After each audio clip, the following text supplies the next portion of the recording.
Your Honors.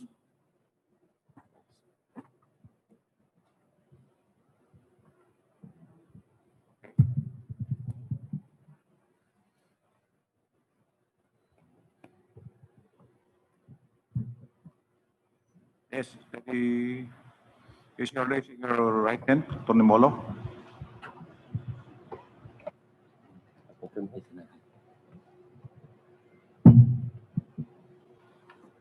Thank you, Your Honors. Your Honors, with your indulgence, I have been asked by my clients to make a very quick manifestation, Your Honor. Go ahead, please. Thank you, Your Honors. Your Honors, last hearing, we heard our kind, learned friend, the Solicitor General, make a more oral manifestation. And in his oral manifestation, he used the following words, and I quote, "The Honorable Justice," referring to Honorable Justice Leonen, "even hinted that maybe the AITA case would provide an actual controversy to warrant this honorable court's exercise of its power of judicial review." End quote. The Solicitor General went on to state that the filing of a petition for intervention by a certain party was, and I quote, "made in a desperate attempt to establish actual justiciable controversy in these consolidated petitions." End quote. With all due respect, Your Honors, the statement is unkind and inaccurate. Our learned friend used an overbroad and sweeping characterization of all 37. Maalab na pagbati Pilipinas. Ako si Raymond Villanueva ng Code of Productions, live mula dito sa studio ng AlterMidya. Magandang hapon. At kapiling din natin sa ating special report ngayong hapon, si Binibining Inday Espina Varona. Magandang hapon, Ma'am Inday. Magandang hapon, Raymond. Magandang hapon po sa lahat ng ating nanonood. Maalab na pagbati, Pilipinas. Nasa ikatlong session na tayo ng oral arguments dun sa Supreme Court para idinig ang mga petisyon laban sa anti-terrorism law.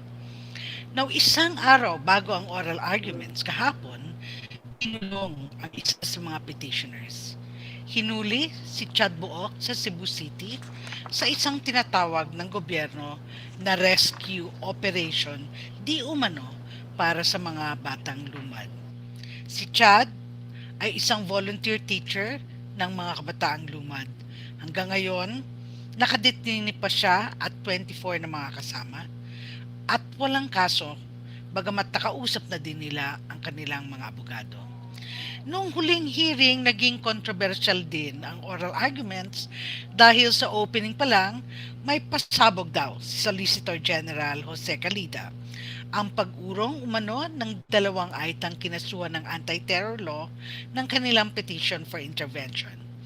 Punersa raw ang dalawang aita ng mga abogado mula sa NUPL. Parang paano kaya magpwersa ang mga abogado? At ang sabi pa ni Calida ay makakaapekto raw ito sa takbo ng buong oral arguments. Pero pinutol na agad ni Justice Diosdado Peralta si Calida. Sinabing una na silang nagdesisyon para i-deny ang petition ng mga AITA. So ngayong araw, makakasama natin ang NUPL sa Central Luzon so that we really know what actually happened there. Sila ang mga tumayong abogado ng dalawang AITA. Makakasama rin natin ang ilan pang legal experts para himay-himayin ang oral arguments ngayong hapon. Samahan niyo kami ni Raymond para ihatid ang updates at analysis sa mahalagang pagdinig na ito. Ako po si Inday Espina Varona, kasama si Raymond Villanueva. Raymond, andun pa bang may nagrarally pa ba sa harap ng Supreme Court? This is AlterMidya, the special coverage.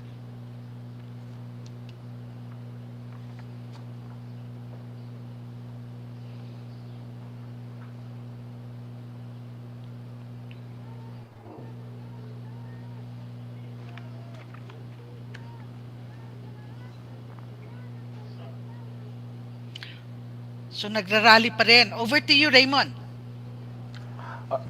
Alright, Ma'am Inday, Balikan muna natin kung ano ang nangyayari ngayon sa Korte Suprema. Nagsimula na ang ikatlong oral arguments nitong 37 petisyon na kumikwestiyon sa constitutionality ng anti-terror law. Puntahan muna natin ang Korte Suprema.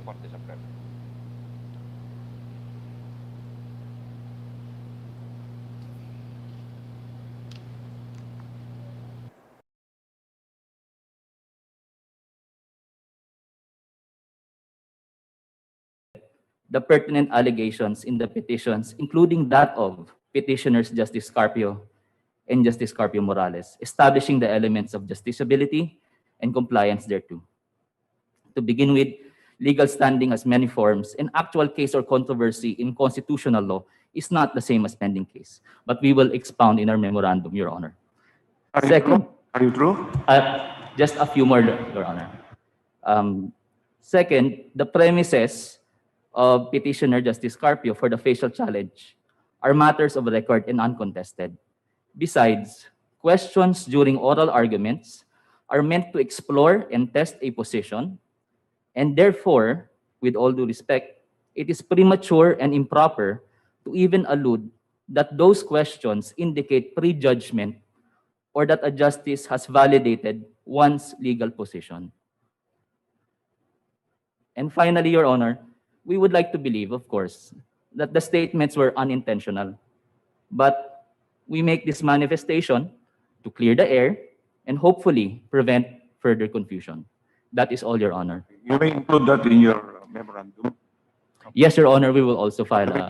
just note your manifestation. Yes, Your Honor. Thank you po. Okay, we now proceed with the interpellation. May I be allowed to first, for the petitioners, want to ask some questions?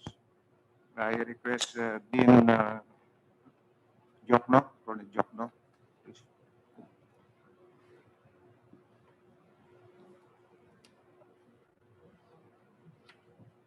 Good afternoon, Your Honors. Good afternoon, Dean. No? Good afternoon. I just want to ask some clarificatory questions because of the questions and your answers for the past two hearings. No? I'm referring to the first three enumerations in Section 4, letters A, B, and C. Yes, sir. You are, if I got you right, you have some questions as to whether or not this one is vague. Okay. But you do not have any questions as far as paragraphs D and E.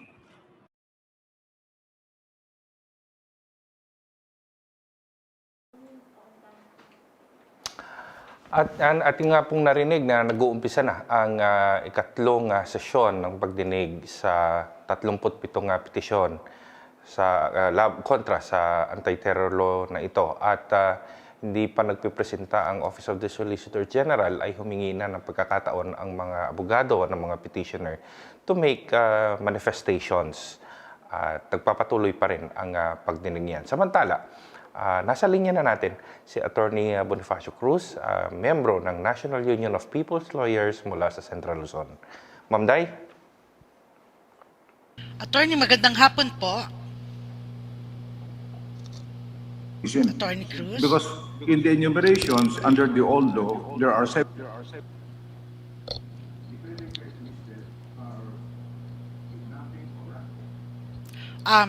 Attorney, magandang hapon. Naririnig nyo kami?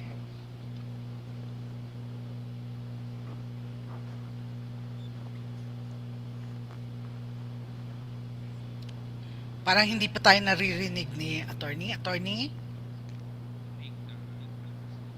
Yes. Yes. Magandang hapon po. Siguro, diretso tayo dun sa tanong, yung claim ni Solicitor General Calida na parang puinersa yung dalawang AITA para magpetisyon laban. Pumasok, no, as interveners dito sa anti-terror law legal challenges. At ang tinutukoy ay yung NUPL, of course. Ano po yung masasabi niyo dito? Wala sa posisyon ng NUPL para persahin, pilitin o takutin yung mga kapatid nating minorya na si Japper at saka si Junior. Alalahanin natin na sila ay nasa pihitan at kontrolado ng otoridad.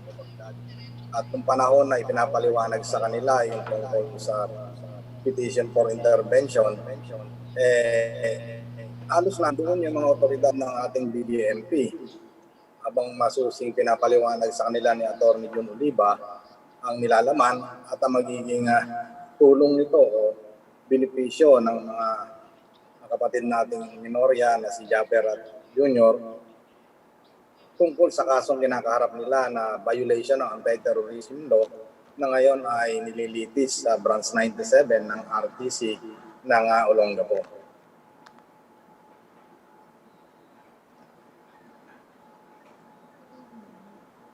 What really happened, although of course we will never know because but a lot of people presume that what happened was that they were actually pressured into acceding with the claims of the government. And ang dahil sa nangyari, ang tayo ng so finally what did NUPL,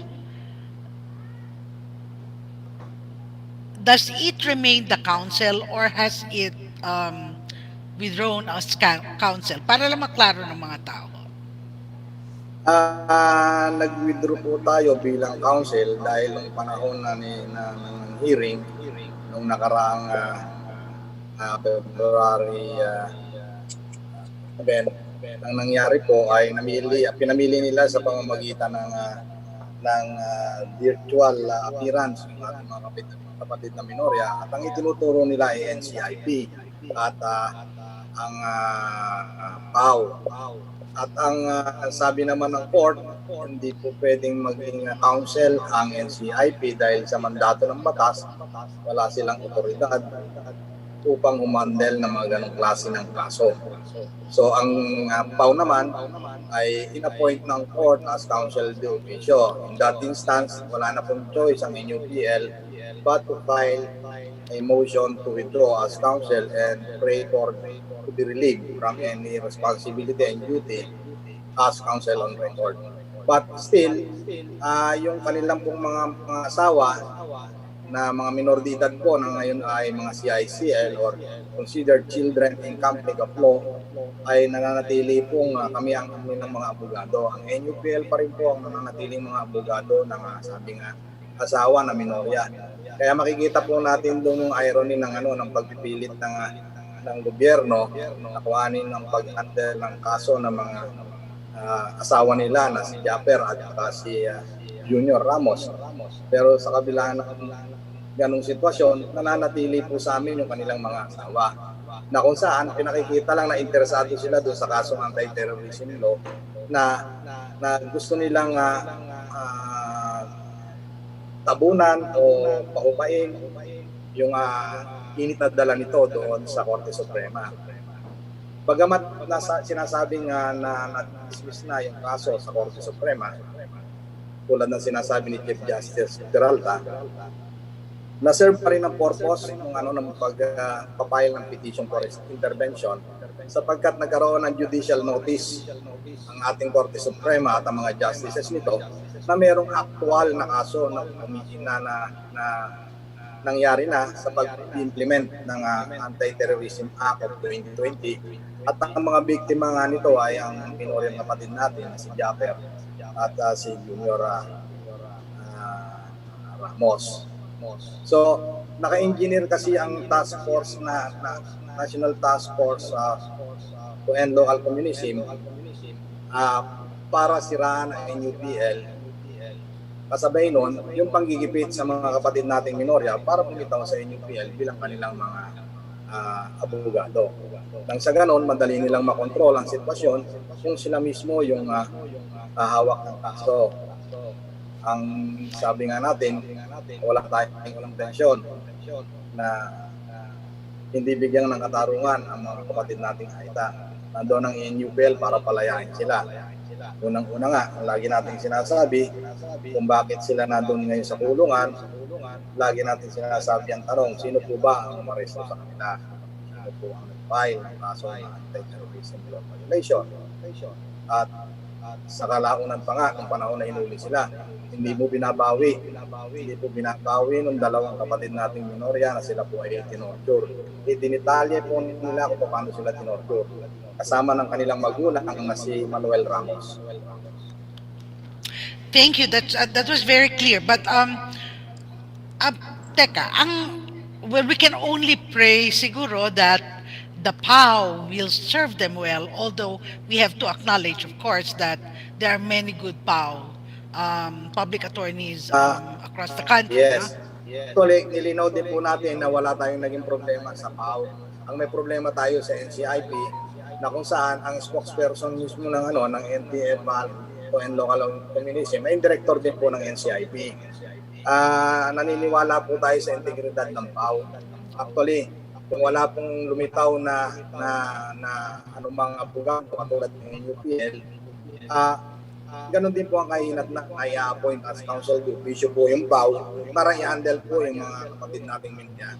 Wala po tayong problema sa kanila. May problema sa maniobra po talaga ay NCIP at saka yung NTF EGLACTO. Oh yes, we know that they have been stepping up their harassment and oppression of not just activists and defenders of the land and culture, but likewise the people who defend them, especially lawyers. No? So, maraming salamat, Attorney Cruz, sa pagpapaliwanag niyan.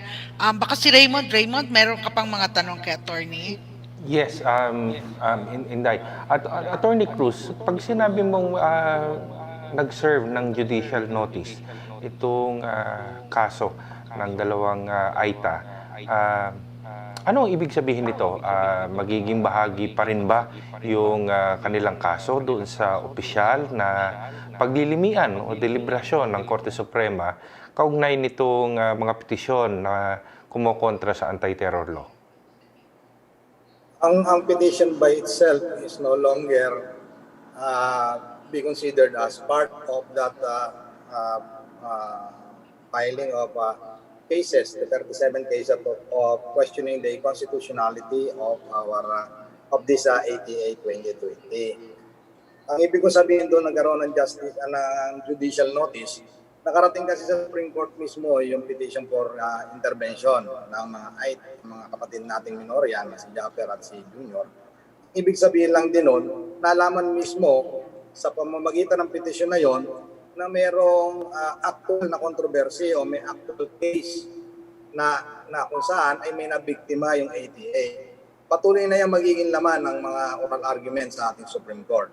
Even wala na yung petition na kung saan ay iniuurong na nila Kalida o sinasabing iniurong na dahil nagkaroon ng recantation ang ating mga kapatid na minorya na kanilang pinirmahan. Yes, Attorney. Ang sinasabi natin na judicial notice, nandun yan. Kahit nga yung mga ibang nakikinig mismo na mga nasa lower court, nag-uusapan natin yung hierarchy ng court, may judicial notice na rin sila. Lalo na yung Supreme Court dahil sa kanila mismo i-final yung petition for intervention ng mga kapatid nating na sinasabing eto kami, biktima kami ng unconstitutional na batas na yan na ngayon ay kinu-question ng marami pang mga iba't ibang sektor.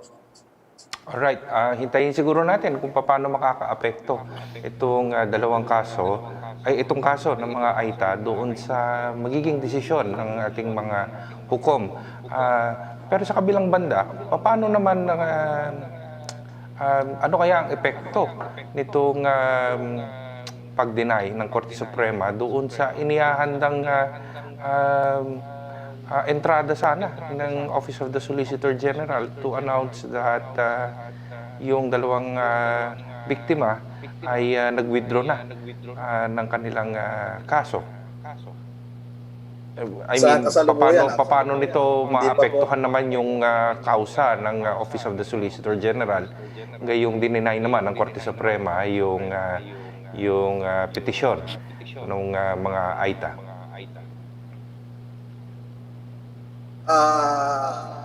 Sa isang banda, hindi naman lubos na makakatulong sa kanila. Yung sinasabi nila na di-dismiss doon sa petition for intervention. Kasi ang katulad ng sinasabi ko, na serve ang purpose na kung saan, kung mapapansin natin ng unang oral argument, ang mga tanong na ibinabato ng ating Justice Leonen, Associate Justice Leonen, naghahanap siya, meron bang actual controversy na dapat magkaroon ng exercise ng judicial review ang ating Supreme Court.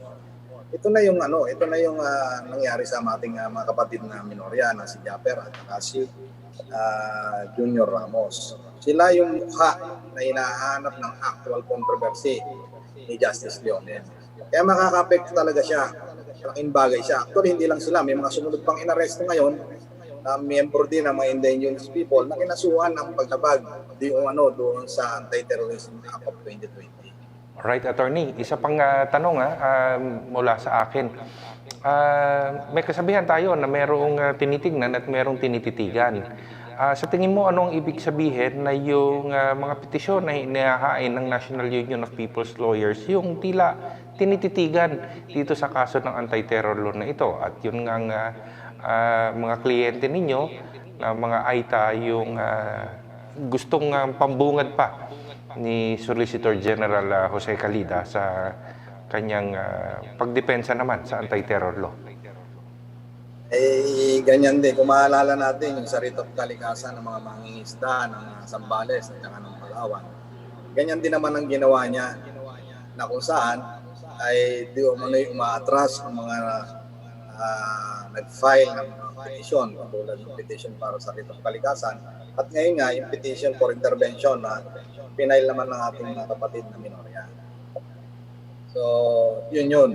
Mas tinititigan nila yung NUPL dahil nakikita nila na yung NUPL ay wholeheartedly na question talaga at ginagawa ang lahat ng paraan. Alam naman natin ng NUPL, nakikita niya na magiging epekto ng ETA, ang magiging biktima niya ay mga marginalized at oppressed. Yun ang mission mismo at objective ng NUPL.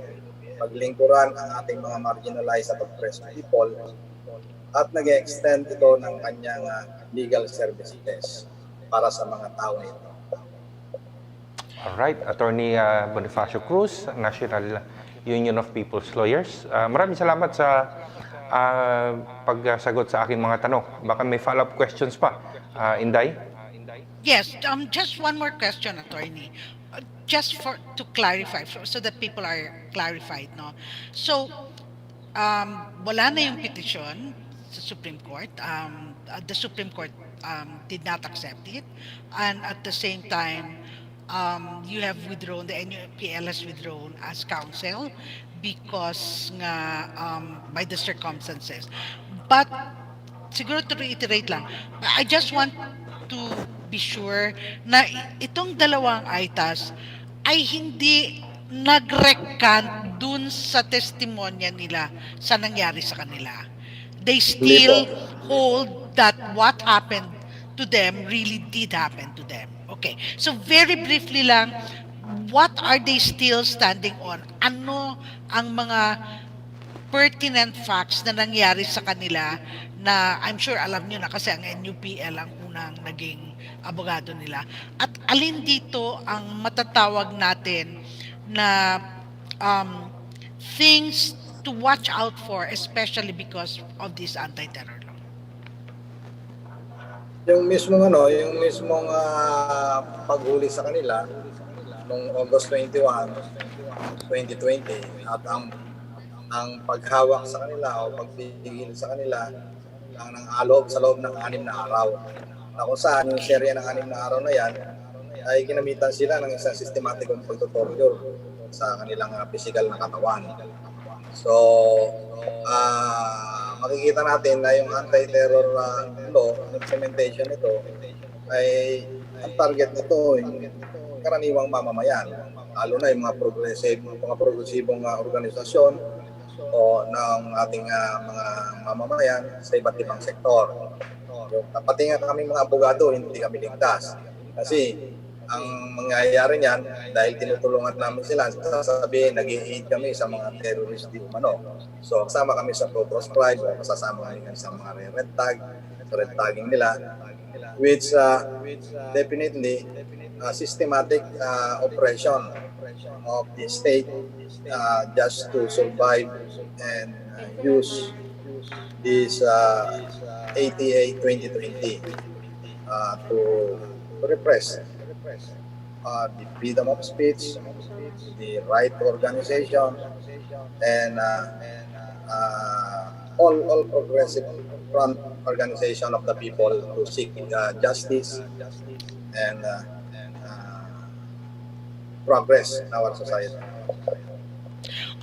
And siguro ang last question ko lang, why in God's name did the NCIP think that they had any legal standing in this case?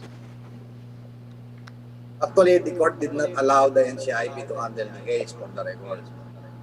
The court did not recognize NCIP as counsel for the two ITAs.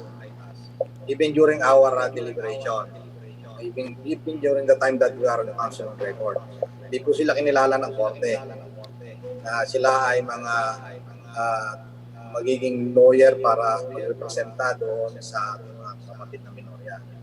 Dahil sinasabi po ng ating West sa branch 97 RTC ng Olongapo, wala po sa mandato ng batas ng NCIP na nagsasabi na ang mga abogado ng NCIP ay pwedeng mag-handle ng ganung mga kaso. Okay, that's very clear. Nagkataon lang po siguro na yung director ay siya po ang spokesperson ng NTF klano nung itong mga time na to. Attorney, siguro hindi nga nakakapagtaka na ang pareho yung posisyon na yan dahil alam naman natin na isang malaking link ng anti-terror law yung tinatawag natin na resistance ng ating mga indigenous peoples and our rural citizens dun sa aggressive entry ng developers sa kanilang mga lupain, no? At alam natin na si Pangulong Duterte na rin ang nagsabi, di ba? Sa mga lumad lang noon na kapag hindi niya payagan yung mga developers, at that point that was plantation developers, ay ako yung magpipili ng kung sinong dapat mag-investor sa lupang ninuno. Ang gobyerno ang gustong magdesisyon kung paano gamitin ng mga indigenous peoples natin ang lupain nila. So, hindi nakakapagtaka that the NCIP at this point is actually serving pure and simple the anti-insurgency campaign, which is really in the service of big capital. Maraming salamat, attorney. Thank you so much for clarifying these things. Maraming salamat din. At yan po si Attorney Bonifacio Cruz ng National Union of People's Lawyers ng Central Luzon. Sa puntong ito, balikan muna natin ang oral argument sa Korte Suprema. Ang nagsasalita po ay si Kinatawan and Attorney Edsel Lagman hinggil sa Article 125 on prolonged detention under the anti-terror law. Makinig po tayo sa Korte Suprema.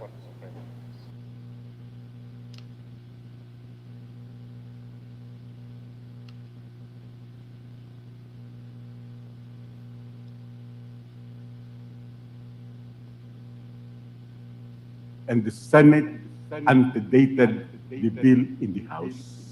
And the bill in the House was a copycat of the bill in the Senate, so much so there was no need for a bicameral conference committee. There are bright people in the Senate Well, that have allowed this kind of provision the way you interpreted it, no? I will not mention their names, no? I thought if this one refers to a judicial warrant, because they fully know that under the rules of court provides for the procedure in the issuance of a warrant of arrest. So, and law cannot even prevail over a procedure of a Supreme Court rules pertaining to practice of law. That is a procedure required under the rules of procedure. Kaya sabi ko, I thought if those bright people in the Senate could have allowed it, because I think everybody knows that if it comes to procedure, then we have to defer to the procedure, because that is also recognized in the Constitution. I will go back to the very title of Section 29. It says, detention without a judicial warrant of arrest. Yeah. That means to say, it is an arrest without the issuance of a warrant. Okay, I will by give you an example. competent judge. I will give you an example, Congressman. If there are violators of, forget about terrorism. If there are violators now ongoing, no, there are violators violating a law. I'm the head of the office. I'm a general. Can I not tell my subordinates go and arrest them? Will that be valid or invalid? Well, Your Honor, the arrest can only be made by a judge issuing the warrant of arrest. However, there are only 3 exceptions. In flagrante delicto, hot pursuit, and in the case of us, KP, who is a prisoner or a detention prisoner. Yeah, that's my example. If there are policemen, no, around the area and there are violators, can I not, if I am the head of the unit, cannot I tell my policemen, go arrest the violators? If the violations are done in the presence under paragraph A and paragraph 3 of Rule 113, either a flagrancy rule and hot pursuit rule, can they not do that? Outside of the 3 instances provided for under Rule 113 of the Section okay. 5, So- there could be no legal warrantless Okay. arrest.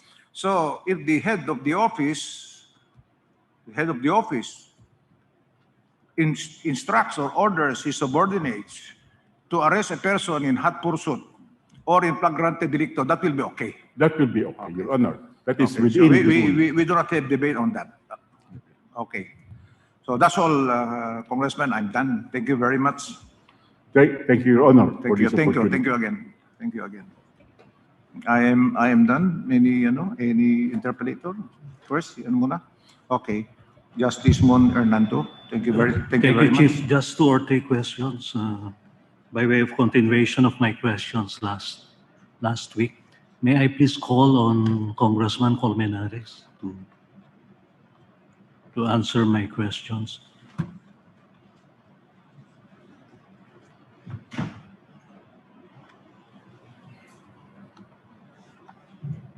Thank you, Your Honor.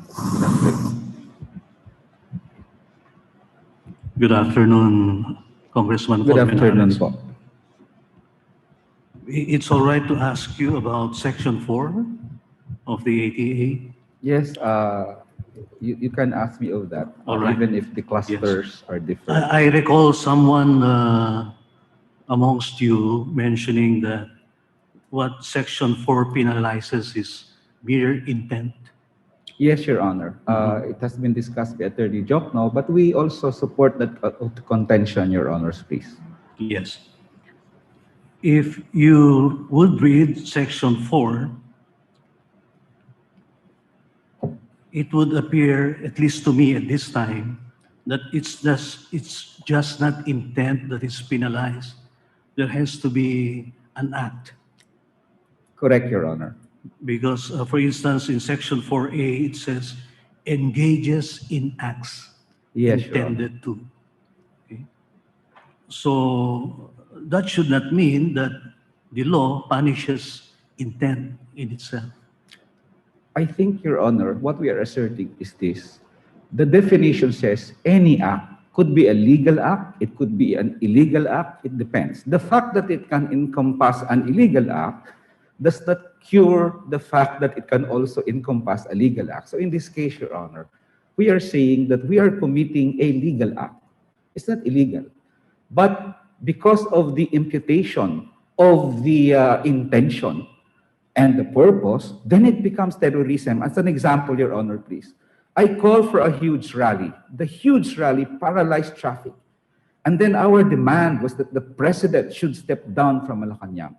The ATC files a case against me because I committed an act which seriously interferes with the critical infrastructure, which is transportation, and the purpose is intimidation or influenced by intimidation the government. That is terrorism under this law. We contend, Your Honor, that it was an exercise of our constitutional right. If they want to charge us with something else like, well, you have no permit, etc., well and good, we can discuss it in court. The problem with this, Your Honor, is that the example that it can be used on actual terrorists also ensures that it can also be used on actual dissenters. And of course, Your Honors, I think it's the unbridled discretion to select who the target is that is a problem in the law, Your Honor. And the Supreme Court has invalidated so many laws, Your Honor, on the basis of excuse me. unbridled discretion. Thank you, Okay, Your Honor. But don't you think that the proviso in Section 4 would address that? I'm referring to the proviso that terrorism as defined in this section shall not include advocacy, dissent, etc. Yes, actually, it's the impact is the reverse, Your Honor. Because now that they included this, actually what Section 4 is, advocacy and the exercise of civil political rights is included in terrorism if it is intended to cause physical harm. So without, I don't know if the Congress intended this, but they actually admitted in the law that the exercise of civil and political rights can become a terrorist act. So instead of a safeguard, Your Honor, they expressly included that. Imagine, Your Honor, you know, as I mentioned a while ago, I don't think it should be construed that way, because the proviso uses the word not, no? So it's exclusive, not inclusive. Yes, but it also Shall not include. Yes, you're correct, Your Honor. But it also added something else, provided it is not intended to cause. If they ended with period, it is not included. That's it. But I couldn't won't you think- think also that that goes without saying?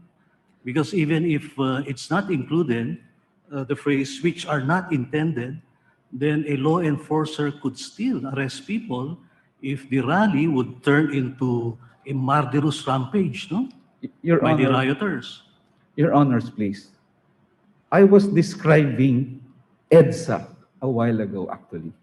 Under this law, EDSA is a terrorist act because it goes into the vague and amorphous intent to seriously interfere with critical infrastructure. So, Your Honors, please, I couldn't think of an exercise of constitutional right that can become terrorism to be addressed by this law that is not actually punished by other laws like the Human Security Act. The Human Security Act, Your Honor, I could not think even of any terrorist act that cannot be punished by the Human Security Act, draconian though it may be, or the revised penal code, Your Honor. So what's the purpose of including this safeguard? And for us, Your Honor, we allege that the purpose is to actually include dissent and chill people from dissenting, because the moment you exercise your civil and political rights, we can impute intention of harm to you, and you can be charged, no, not charged, Your Honor. You can be detained for 24 days, which is a punishment in itself, Your Honor. Well, So- as I said, and I'm pointing out again to how the proviso is crafted. Yes, It Your says shall not, no? So that's a warning to a law enforcer that he Yes, should Your not interfere with groups' advocacy or dissent, etc., except when the law enforcer would see that the act transitions into something more sinister, like already setting on fire the houses, killing people, etc., etc. That is, you are correct in that That's sense, another Your way Honor. of looking at it, isn't it? Yes, Your Honor. But the Congressman. fact that it can Okay. be used Thank you. against people setting fires, but it can also be used against people not setting fires, that's the problem with this law, Your Honor. Mhm. The HSA anyway covers those acts anyway, Okay. Your Honor. Okay, thank you, Congressman. Now, I seem also to recall that one of you said that Section 4, as worded, would reverse the burden of proof in respect of a person charged, because he would have to overturn, or I mean to overcome the intent that the law would attribute to him. Yes, Is that accurate? I was not the one who said that, Your Honor, but we can support that too. In the example I just gave to you, the big rally paralyzed traffic for 4 So if days. somebody is arrested under Section 4, it would be his turn at inception to present evidence that it was not his intention to commit I don't think that was describes. I don't think that was the essence of what was stated by my colleagues. It is probably in the sense that because of the paralysis and the imputation that it was intended to strictly interfere with critical infrastructure, it is now my burden to prove that no. When we held that rally, it paralyzed traffic for 4 days like EDSA, but we did not intend to, to But commit terrorist that acts. is not what will happen in court, Congressman Colmenares. Yes, Your Honor. Because You're correct. if a person is arrested under this act and charged with a violation of Section 4, it will be the prosecution at inception that will, by the evidence that it will introduce, establish the act plus the purpose, isn't it? Yes, Your Honor. Because but the constitutional presumption of innocence is maintained. Section 4 cannot possibly override the constitutional presumption of innocence. So, by the rules of evidence, it will always be the prosecution that will introduce evidence that will show the act yes, Your Honor. defined and punished in Section 4 plus the purpose. Yes, And Your only then will the accused be able to show his evidence that it was not his intention to commit the crime imputed to him under Section 4, isn't it? Yes, Your Honor. We contend, however, that All right. it violates the presumption of innocence. In fact, can be you But as I said, the Yes, Your Honor. Constitution reigns supreme. Yes, Your Honor. So ATA obviously cannot stand on a better footing than the Constitution. Okay. Is it also all right to ask you about Section 29 of the It's Act? Congressman Edsel Lagman, Your Honor. I will probably answer it generally, but Congressman Lagman is the one in charge of the cluster, Your Honors, please. So if I, thank you, Thank you Congressman. po. Thank you po. If I may ask Congressman Lagman, just 2 or more questions, Chief, and then I finish.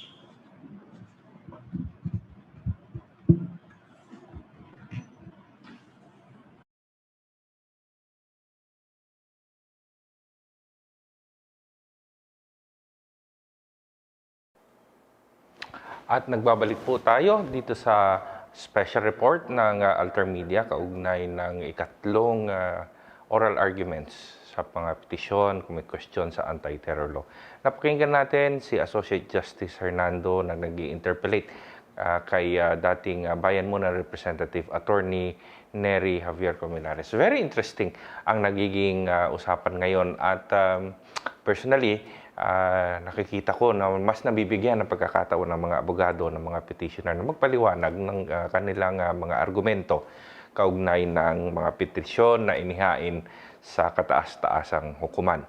Balikan muna natin ang nakaraang dalawang session ng oral arguments. Noong February 2, nag-umpisa ang oral arguments at idiniin ng mga abogado, ng mga petitioner na lalong magbibigay ng panganib ang anti-terror law sa mga ordinaryong mamamayan kaysa sa layunin nitong supilin ang krimen ng terorismo. Tinalakay nila kung paano nanganganib ang buhay ng mga petitioner matapos i-red tag ng National Task Force to End Local Communist Armed Conflict. At kine-question din ng mga petitioners ang absolute power na ibinibigay ng bagong batas na ito sa Anti-Terrorism Council para ma-identify at kasuhan at arestuhin at parusahan ang mga sinasabi nilang mga terorista. Noong February 2 din, nagsampa ng petition of intervention ng dalawang AITA para masama doon sa 37 ng mga naunang mga petitioners. Pero kalaunan nga, doon sa ikalawang araw ng oral arguments, February 9, ay inanunsyo ni Chief Justice Diosdado Peralta na unanimously ay nagdesisyon ang mga hukom na hindi na papayagan ang late na pagsama ng petisyon ng dalawang AITA. Kanina, nung kausap natin si Attorney Bonifacio Cruz ng NUPL Central Luzon, pinaliwanag niya kung anong implications ng pagsasampa at saka yung denial ng Korte Suprema na maisama pa doon sa 37 na naunang petisyon kontra sa anti-terror law ang petisyon ng dalawang mga AITA na anilay mga unang kinasuhan sa ilalim ng bagong batas na ito. At tinalakay din ng mga abogado, ang mga petitioners at panganib na magiging new normal ang mga gustong gawin sa ilalim ng anti-terror law, yung pag-aresto at hindi pagsasampa ng kaso sa mas mahabang panahon, detensyon na mas mahabang panahon, o kaya naman ay yung surveillance, paniniktik at pakikinig ng iyong mga komunikasyon at personal na buhay ng mas maluwag para doon sa mga tao ng gobyerno. Bagay naman na tinututulan ng mga nagtatanggol sa mga karapatang pantao. Ika nga nila, itong mga bagay nito ay parang gustong lusawin ang mga karapatang tao at mga kalayaan na pinaglaban sa ilalim ng 1986 Constitution of the Republic of the Philippines. Paulit-ulit ang diskusyon at pagtatanong kaugnay ng definisyon ng terorismo dito sa Republic Act 11479, particular doon sa Section 4, as a crime committed by a person who engages in acts intended to cause death or damage, etc. At yun ang mga doon paulit-ulit yung question. At napakinggan nga natin ang itong interpellation kay Attorney Colmenares at yung intent pa rin ang pinag-uusapan. Ngayon, nasa February 15, pinag-uusapan pa rin, 16, pinag-uusapan pa rin ang itong word na intent, kung ito ba ay makatarungan at ito ba ay hindi lumalabag sa mga ibang karapatan enshrined, guaranteed under our Constitution. Ngayon, kasama pa rin natin si Binibining Inday Spinavarona. At siya ang ating tatanungin ngayon. Okay. Inday, there are justices in the past two sessions who sounded combative in interpolating the lawyers of the petitioners. Ang una kong tanong sa iyo, how do you think the lawyers are doing, the lawyers of the petitioners are doing so far? Are they explaining the cause of those who are against the anti-terror law well enough? Yes, I do. I mean, they've been thorough. On the other hand, they're also big boys and girls, and they're used to this legal back and forth, no? So it's not like if I suppose if justices seem combative, I mean, we have different personalities. Pwede rin naman yan. Number one. Number two, maybe it's in gusto ko maklaruhan ito. So, I mean, journalists working in the newsroom will probably be very also used, no, to that kind of back and forth, no. I think so because like kanina, Neri explained very well, no, na tinanong na Ito. so okay. Yes, go ahead. Oh, sige. Kung pinigil ka, hindi kung may nangyari na 4 na araw na paralisasyon, posibleng kung nagbakbakan, no, may nagsakitan, hindi ka ba pwedeng mahuli? So, syempre pwede ka mahuli kasi may mga batas naman, di ba? Pero ang ano dyan is hindi terorismo. Kasi ibang usapan eh. Maraming batas na pwedeng mag-cover ng iba't ibang tinatawag na krimen. No? But to lump all of those into the umbrella of terrorism is what, and with the draconian provisions of the law, is what many petitioners feel. Actually, sabi nga ni Jokno, ni Chal Jokno, no, ni Attorney Chal Jokno, ang isang nakakatakot, which I think Attorney Cruz also referred to was that yung extended and arbitrary detention, no, sa ilalim ng bagong batas, anti-terror law, um kahit wala pang sinasapang kaso sa suspects, no. Dati kasi the law was very clear, may limit 36 hours, no, 3 days maximum na ano. Ngayon at least ang sa AITA 6 days, no. At syempre, alam naman natin kung anong pwede mangyari sa mga pahabaan niyan, lalo ng pahabang oras, lalo nang wala silang access sa kanilang mga abogado. So sabi nga ni Jokno, I'm sure other countries do this, but their constitution allow that. Our 1987 constitution does not allow that. So there's a big difference. Anyan nga. Okay. Take down notes doon sa mga sinabi ni Attorney Nery Colmenares kanina, no, ibahagi ko lang. Sana tama itong pagkakasulat ko. Ang sabi niya, I could not think of any possible terroristic act not punishable by the Human Security Act, according though it was, meaning this was the first anti-terror law that the current anti-terror law replaced, and the revised penal code.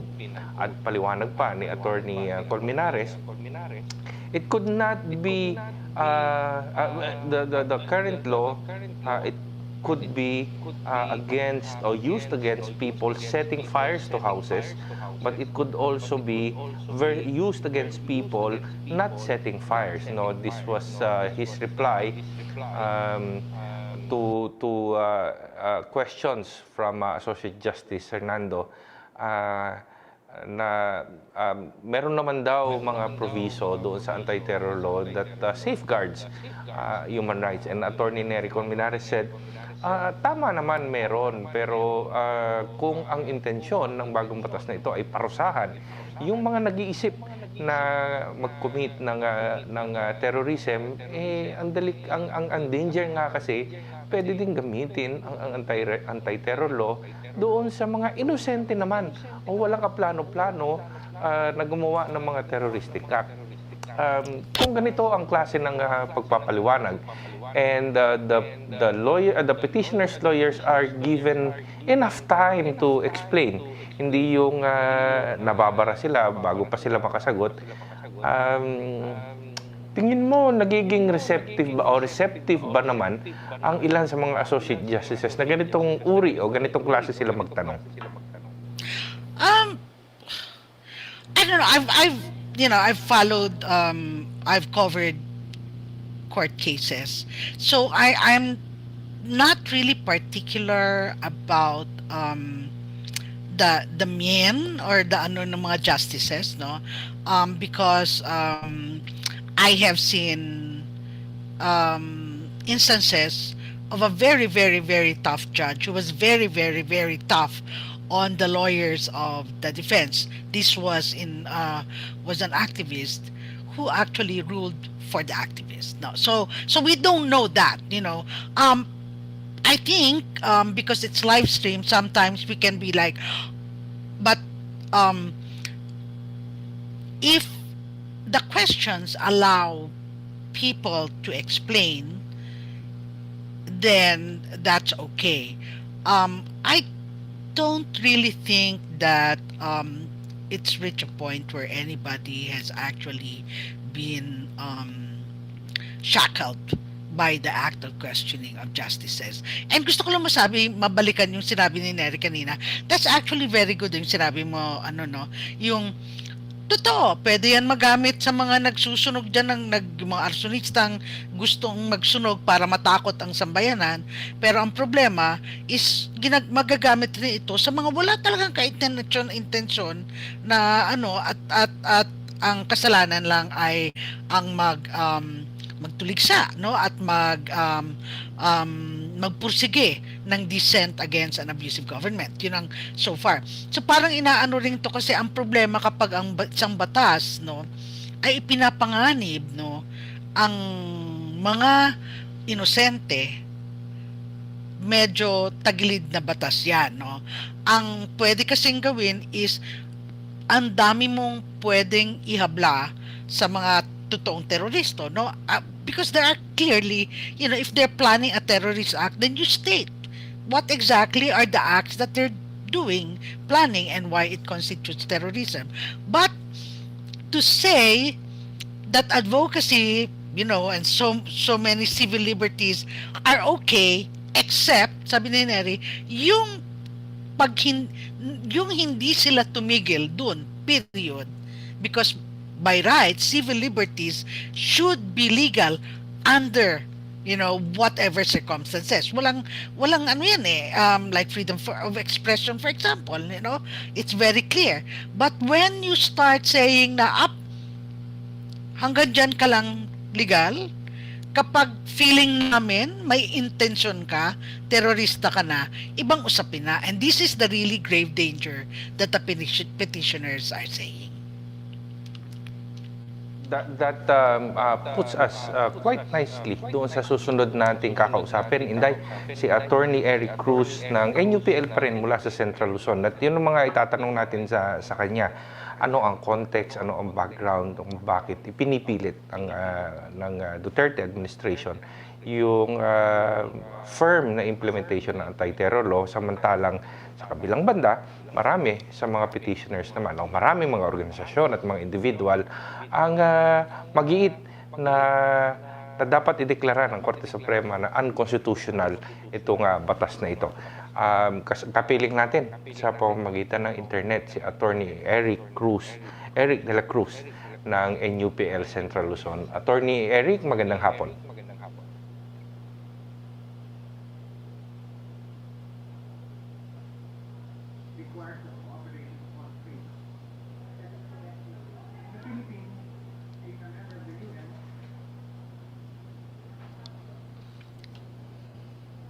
Wala pa siguro si attorney. Ang pumapasok ay yung naririnig natin boses sa background ay yung oral arguments pa rin sa Korte Suprema. Pinipilit natin na makapasok si Attorney Eric de la Cruz sa ating discussion. Maybe we can go back first sa live stream of the oral arguments and then cut in once attorney is there. Right. Habang kinokontak natin si Attorney Eric de la Cruz, balikan muna natin ang oral arguments and interpretations na nagaganap ngayon sa Korte Suprema. Muli po, magandang hapon. Ito ang special coverage ng People's Alternative Media Network sa petisyon kontra sa anti-terrorism law dyan sa kataas-taasang hukuman.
expanded from the original 14 to 34.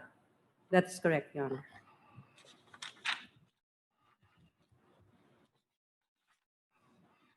Finally, in 2013, the Philippines was removed from the gray list, correct? Yes, Your Honor. Following these legislative reforms, the Republic Acts I just mentioned, the FATF removed the Philippines from the gray list, correct? Yes, Your Honor. But there were still concerns about the lack of coverage of the casino sector. And therefore, the Philippines remained under the APG's enhanced monitoring or follow-up until this issue was addressed, correct? Yes, Your Honor. And that's the reason why Republic Act 10927 was passed in 2017, correct? Yes, Your Honor. It finally included the casino sector as a covered person under the AML CFT regulation and supervision, correct? Yes, Your Honor. Okay. In the third ME of the Philippines in the year 2018, the Philippines was found only partially compliant with the FATF's recommendation 6, or as I quote it, the targeted financial sanctions related to terrorism and terrorist financing, correct? Yes, Your Honor. And that is why the AMLC proposed amendments to the Human Security Act to improve the country's compliance with the FATF recommendations, correct? Yes, Your Honor. So that is the economic motive for amending the Human Security Act, correct? I believe so, Your Honor. Are you aware of what the AMLC wanted by way of amendments to improve the country's compliance? No, Your Honor. Okay, I'll tell you. There were four non-negotiable items for the AMLC. And these are all accessible through Google, actually. It was important for AMLC to comply with FATF recommendations that, one, there should be a designation ex parte of terrorist individuals. Two, implementation of targeted financial sanctions to stop the flow of funds. Three, evidentiary standards of probable cause when making designations. And four, criminality provisions for FTFs.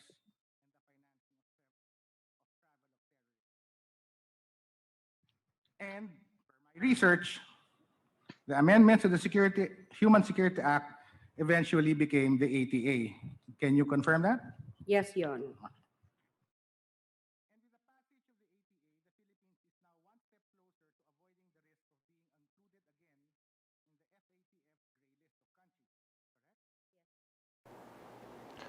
Magandang hapon uli. Ito ang special coverage ng AlterMidya sa oral arguments on the anti-terror law sa Korte Suprema. Ito si Raymond Villanueva ng Code of Productions at kasama ko si Inday Espina Varona. Kapiling din natin sa pamamagitan ng connection sa internet si Attorney Eric de la Cruz ng National Union of People's Lawyers ng Central Luzon. At tatanungin natin siya sa tingin mo tungkol sa kung ano ang political context ng pagpasa ng anti-terror law sa panahon na ito. Attorney Eric de la Cruz ng NUPL Central Luzon, magandang hapon. Mga host ay Upon the either on its own. ay inyo pong dalawa. Attorney de la Cruz. Okay. Hello? Hello, Attorney de la Cruz. Magandang hapon. Ito si Raymond Villanueva ng Code of Productions. Magandang At si hapon Miss din po sa inyo. Inday Espina Varona. Magandang hapon po. Ako po ba yung unang interview week? O ikalawa? Ikalawa na po. Oo, kayo na po yung ini-interview namin ngayon, Attorney Eric. Okay, sige po. Alright. Hindi naman tayo live, di ba? Recorded Before we give way to questions from Miss Inday Espina Varona, sa tingin mo ba may kinalaman yung political climate? There are many reports of rampant human violations, tapos parang meron ng question doon sa graft and corruption program di umano ng Duterte administration. Meron bang kinalaman itong mga issue na ito doon sa minadaling pagpasa ng anti-terror law sa inyong tingin bilang isang human rights lawyer? Ay, opo, malaki ang kinalaman nito, no? Una, sa saligan dapat nating isipin o tandaan, no, na ang ganitong klase ng gobyerno, ng pamahalaan na kung saan laganap ang paglabag sa karapatang pantao, laganap ang issue ng korupsyon at laganap ang kahirapan, pamalagian ang magiging protesta at pagtutol ng mamamayan at kung gayon, magiging pamalagian din ang panunupil sa kanila. Isa nga itong malaking armas na ginagamit nila ngayon, yung anti-terror law na ni-railroad nila sa Kongreso at mabilis ang ipinasa, no, ni-railroad upang gamitin ito sa pagsupil, no, sa mga lumalabang mamamayan. Inday, I believe you have questions.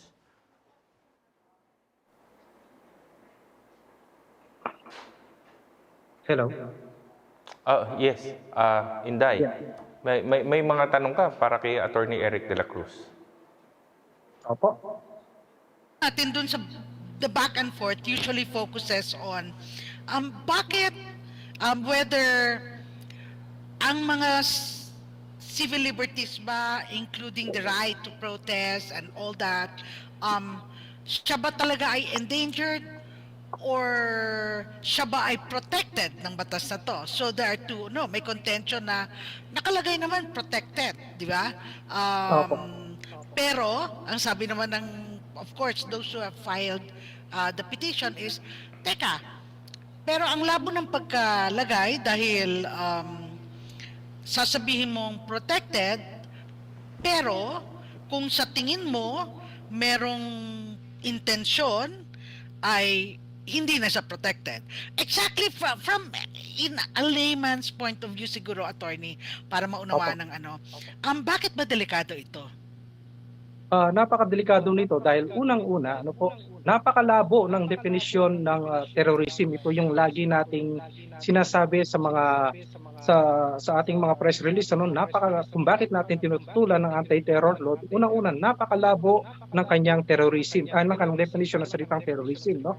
At hindi lang ito malabo, ito ay napaka-broad, napakalawak, impermissibly broad yung salitang legal na ginamit diyan, no? Malawak at malabo, no? At ito yung mapanganib dito dahil nagbibigay ito ng malaking daan sa sino mang ahente ng pamahalaan upang bigyan ito ng sarili niyang konklusyon at ipasok ang anumang akto na nakikita nila bilang terrorism, no? At bukod doon, ang isa pang napakadelikado dito, no, bukod dun sa ganung malabo at napakalawak na definisyon ng terrorism, no, na kahit ano na lang pwedeng ipasok bilang terrorism, yung pag-criminalize o yung pagbibigay ng kategoryang kriminal at pagpaparusa doon sa tinatawag nating intent, sa batas kasi natin, sa batas kriminal kasi natin, ang intent o yung nasa isip pa lamang, hindi yan pinaparusahan. At definitely hindi yan kriminal hangga't hindi mo ito hindi ito nagmamanifest bilang akto, hangga't hindi mo ito ginagalaw o ikinikilos, no, dahil intent pa nga, no. Kapag iginalaw mo na yan, ikinilos mo na yan, nagmanifest na yan into act, iyan ay mayroon ng corresponding na nakatawagang kriminal, no, at corresponding na parusa doon sa ating mga batas kriminal ngayon, no. Pero ang nakakakaba dito, bukod doon sa pagiging malabo at overbroad at malawak ng definisyon ng salitang terrorism, ng salitang terrorism o ng krimen na terrorism doon sa anti-terror law, ay pati yung intent, no, binigyan nila ay pwede na ring parusahan ngayon bilang aktong kriminal, no, o bilang isang gawaing kriminal sa ilalim ng anti-terror law, no. So ulitin natin, no, dahil nga malabo, overbroad, vague and overbroad ang definisyon ng terrorism dun sa batas na ito, nagbibigay ito ng kakayahan o kapangyarihan sa sino mang ahente ng Estado na bigyan ng sarili niyang pakahulugan upang ang anumang akto na nakikita nila, no, sa sino man tao ay kasuhan ng kriminal, ng kasuhan ng kasong terorismo ang ang isang taong ito, no? Halimbawa na lamang yung simpleng paggawa ng kanta na mayroong progressive na nilalaman, no? Yung sikat na kantang Tagtsulok, no? Pwedeng kasuhan niya ng terrorism sa ilalim ng anti-terror law sapagkat ikaw sa kantang iyan nag-i-incite ka uh, ng ng ng pagpuna sa pamahalaan ng paglaban, no? Kaya ito ay pwedeng kasuhan ng kasong terorismo. So lahat na lang ng pwede nilang isipin, pwede nilang ipasok dito. Kaya napakadelikado nito para sa ating kalayaang sibil at politikal, no? Yun po. Sige, attorney, para siguro ano tayo ng mga ehemplo, no? Malawakang strike, no? Nakita natin ito lalo na sa mga agricultural workers natin sa Mindanao, no? Alam naman natin na through history, a strike is labor's highest form of protest, no? At hindi lang ito picket, kundi ito ang pagbabarikada, no? Lumabas sila at they will try to attempt to stop the entry of scabs or stop kumbaga let's say sa Oceana Gold, no, dun sa tinatawag nilang ang assertion nila na paso na yung inyong permit, bakit pinapatuloy nyo? We will try to stop, no, the entry and exit under this new law. Could that constitute will that make them vulnerable to the charge of terrorism, considering, let's say, mining? You know, these are basic industries, marami, no? Lalo na siguro kung transportation yan, na malaking strike yan, magiging vulnerable ba itong mga sectors that have something to fight sa harap ng anti-terror law na to? Okay, definitely napakalaki ng epekto ng anti-terrorism law doon sa karapatan ng manggagawa na mag-union at magdeklara ng tigil paggawa o strike, ano? Yung binigay nating halimbawa kanina, halimbawa mo ang minahan, no? Ang minahan, siyempre ang minahan, ang kapital sa minahang ito ay pag-aari, no, o property, no? At kung titingnan natin ngayon yung papel ng minahang ito doon sa ekonomiya ngayon, na pwedeng sabihin, no, ng pamahalaan na ang minahang ito ay ang mga minahang ito o kahit anong minahan, no? Sa partikular, ang Oceana Gold ay may malaking papel na ginagampanan sa ekonomiya, no? Siya ay indispensable doon sa ekonomiya ng lugar na iyon, no? At malaking papel ang ginagampanan niya sa domestic economy, sa pangkabuuan na ito, no? At pwedeng sabihin iyon, no, i-argue ng pamahalaan, no? Kung kaya ang anumang tigil paggawa na makakasabotahe doon sa operasyon ng minahang ito ay pwedeng tawaging terorismo sapagkat sinisira niya una ang kapital o ang property o yung pag-aari ng mga minahan at sinasabotahin niya ang ekonomiya. At dahil dito, maraming tao ang maapektuhan. Di uno, pwede niya gawing i-argue yun. Ganong i-argue o ipalusot ng kasalukuyang administrasyon, ano? Kung kaya terorismo pa rin ang bagsak nila sa ilalim ng batas na ito, ano?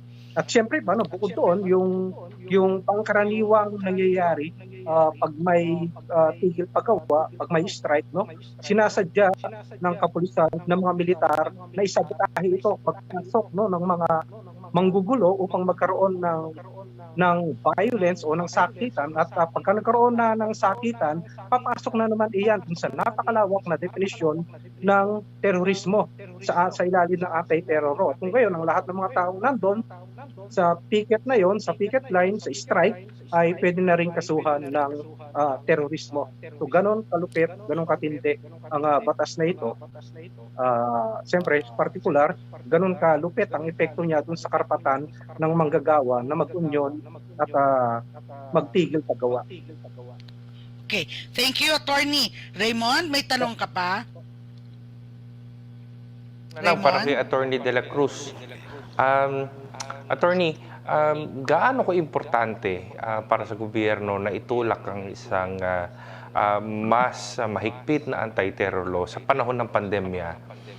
At sa kabilang banda, bakit kailangang igiit ang mga karapatang pantao sa panahon na di umano'y dumarami rin naman ang mga ulat ng bumibilis din naman daw ang pagdami ng kaso ng terorismo sa buong mundo.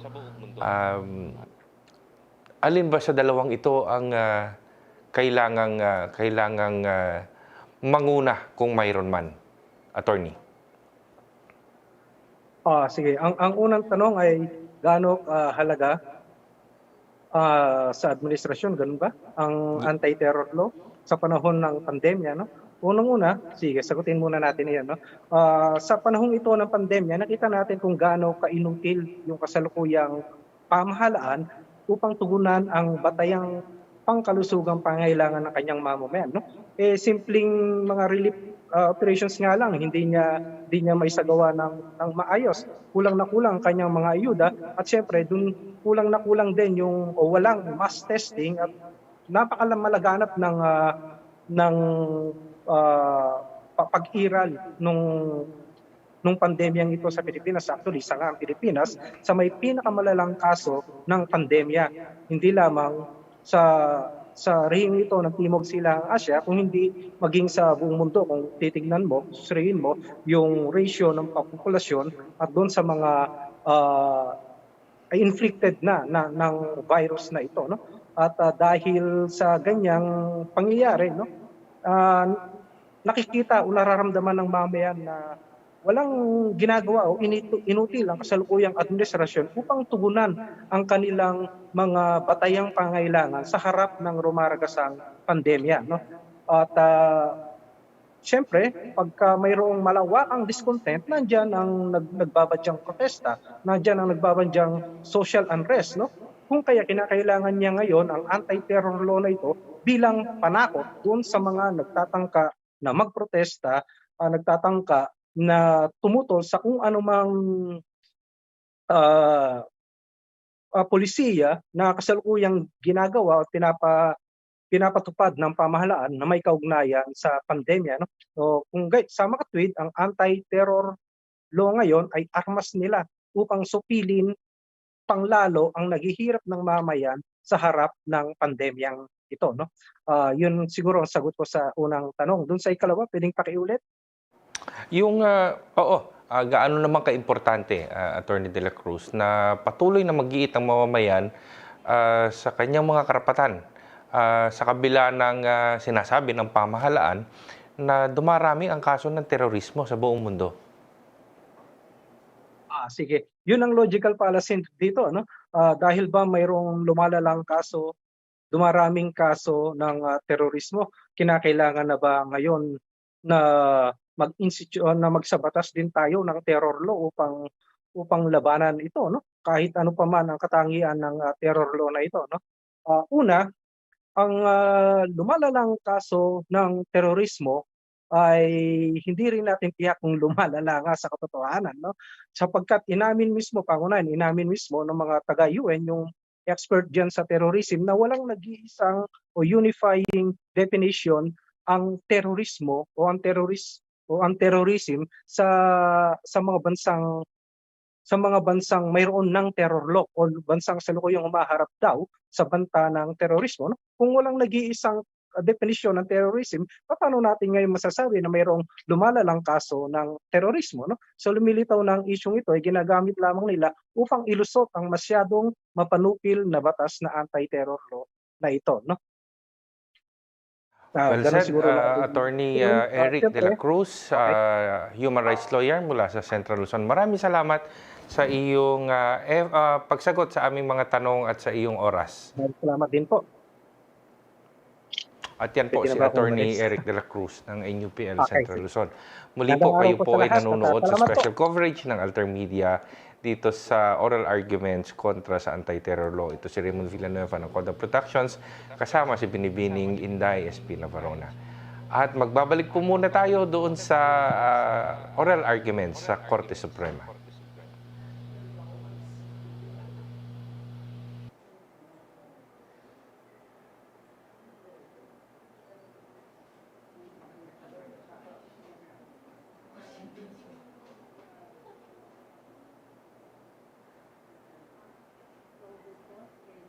as an evidentiary standard or as Ipinapasok po a natin, standard for sinusubukan natin determining bumalik whether doon. sanctions should be imposed in the ATA. Okay, So, let me continue it for you. So we're talking about Section 3B on the definition of a designated person, Section 11A, B, and C on the unlawful acts of foreign terrorists, Section 25 on the designation of terrorist associations, Section 35 on the AMLA's or AMLC's authority to investigate, Section 36 on the AMLC's authority to freeze, Section 38 on safe harbor, and Section 46I on the function of the Anti-Terrorism Council. So, based on my reading, these provisions now address the concerns of the AMLC so as to take the Philippines out of the gray list, correct? yes, Your Honor.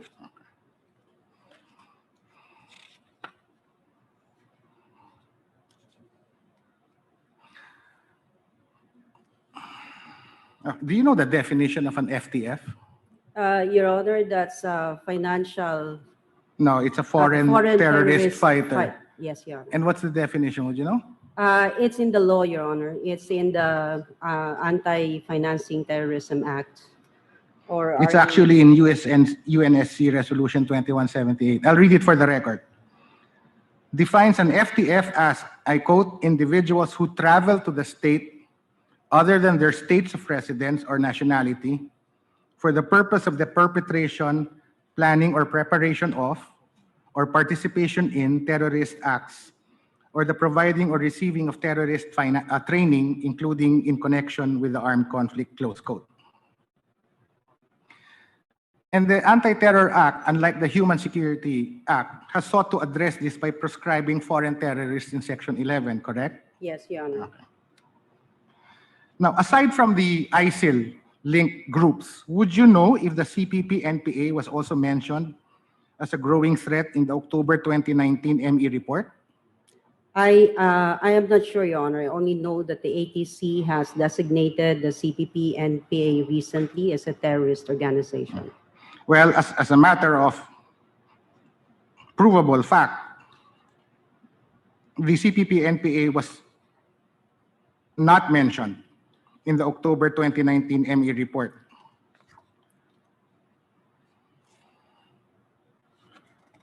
And yet, they are one of the first organizations designated by the ATC, as you just mentioned, correct? Yes, Your Honor.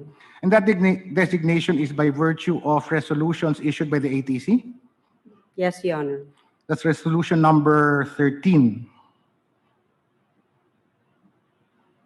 Sorry, what resolution is that? I cannot recall the number, Your Honor, but it's a fairly recent resolution. Resolution number 12, December 9, 2020. Yes, Your Honor. So would you agree with me, after going through the legislative history or the historical antecedents to the passage of the Anti-Terror Act, that we have veered away from the original objective of the reason for changing the Human Security Act? Well, Your Honor, if we read only the ATA, it does not actually focus on the economic dimension of addressing terrorism, if that is the question of Your Honor. Would you know if ATA expands the definition of terrorism as compared to the Human Security Act, right? Yes, Your Honor. Would you know if that the need to expand that definition, was that a non-negotiable provision for the Anti-Money Laundering Council? I cannot speak for the MLC, Your Honor, whether it was non-negotiable for them or not, but definitely there was a choice to improve the definition of terrorism in the ATA. It was also a choice to stick with the old definition of terrorism in the Human Security Act. Okay, let me answer my own question then. It was not a non-negotiable provision. In fact, in the sponsorship speech of Senator Lacson, the amendment of the definition does not appear to be in response to the APGME, but to quote him, quote, strengthen legal backbone, close quote, of the anti-terrorism law, and to ensure, quote, that it is clear, concise, and balanced. That's from the statement of Senator Lacson. Are you aware of another pending bill in Senate in further response to the ME report? No, Your Honor. That's Senate Bill number 1945, passed its third reading last January 25, 2021. Its salient features are to include real estate developers and brokers in the coverage of persons, among others. Okay.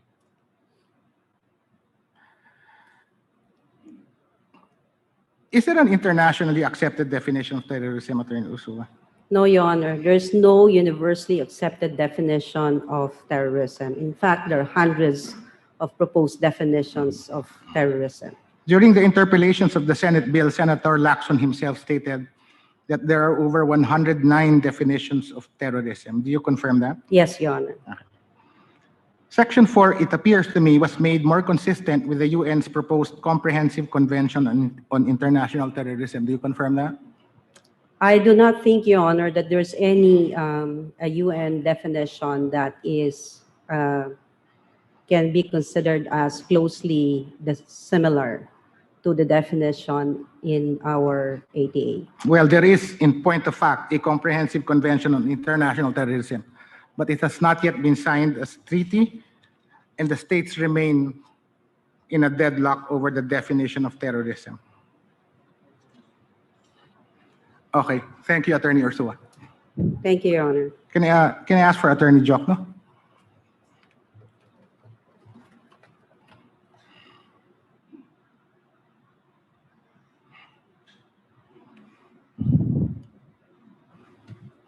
I'll be asking you questions about facial challenge again for the nth time. Yes, sir. Okay. Generally, a facial challenge is not allowed against a penal statute, correct? Generally, yes, sir.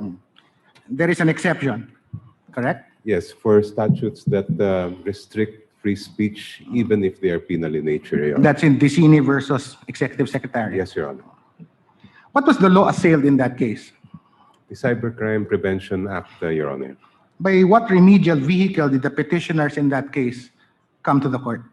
If I recall correctly, that was on certiorari, Your Honor, please. And prohibition? Yes. Directly to the court? Yes, Your Honor. What did Dicini say about facial challenges? Well, the ponente in that case said that facial challenges may be allowed for penal statutes that restrict freedom of speech and cognate rights, if I remember correctly. Your Honor. On grounds of overbreadth or vagueness? Yes, correct? Your Honor. Do I have I have a PowerPoint. It's not available. Ed?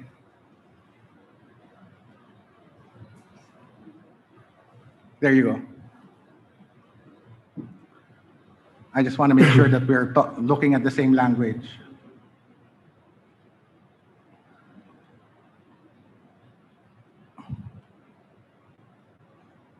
There. I will quote it for the record. It says, a petitioner may, for instance, mount a facial challenge to the constitutionality of a statute, even if he claims no violation of his own rights under the assailed statute, where it involves free speech on grounds of overbreadth or vagueness of the statute. The rationale for this exception is to counter the chilling effect on protected speech that comes from statutes violating free speech. Did I read that correctly? That is correct, Your Honor. Okay. Aside from the right of free speech, was there any other right implicated in Dicini apart from free speech? I believe the right to privacy was also involved in that case. Yes, in reference to Section 12 of the law on the real-time collection of traffic data, Yes, correct? Your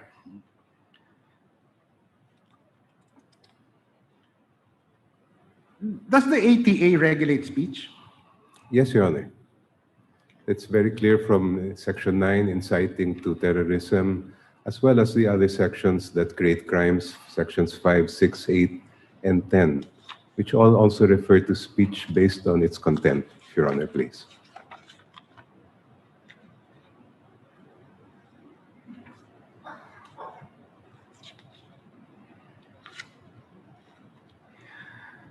I turn again to what Justice Hernando was talking about earlier.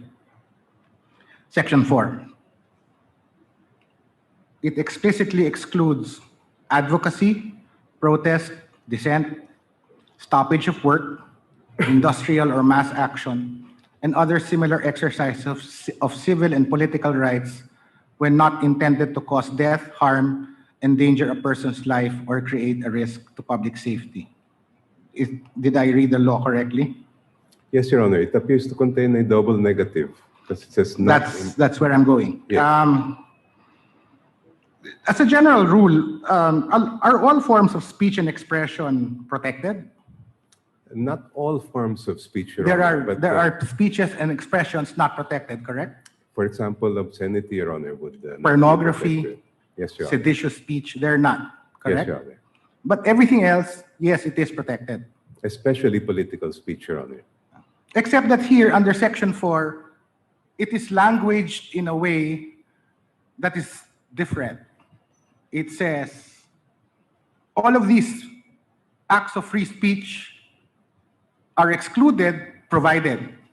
There's a proviso. When not intended to cause death, harm, endanger a person's life, or create a risk to public safety. Am I correct? That is correct, Your Honor.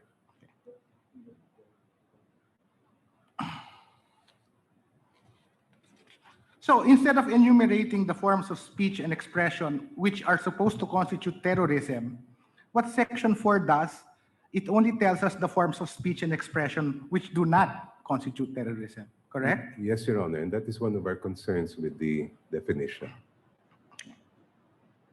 Must speech and expression rise to the level of sedition or inciting to sedition in order to fall under Section 4? The problem with Section 4, Your Honor, is that it does not, it would seem to encompass even protected political speech. So, when read in relation to Section 9. So in other words, it need not rise to the level and it may be covered by Section 4. Yes, Your Honor. Correct? And I think Chief Justice has discussed this earlier. There are other speech-related provisions, correct?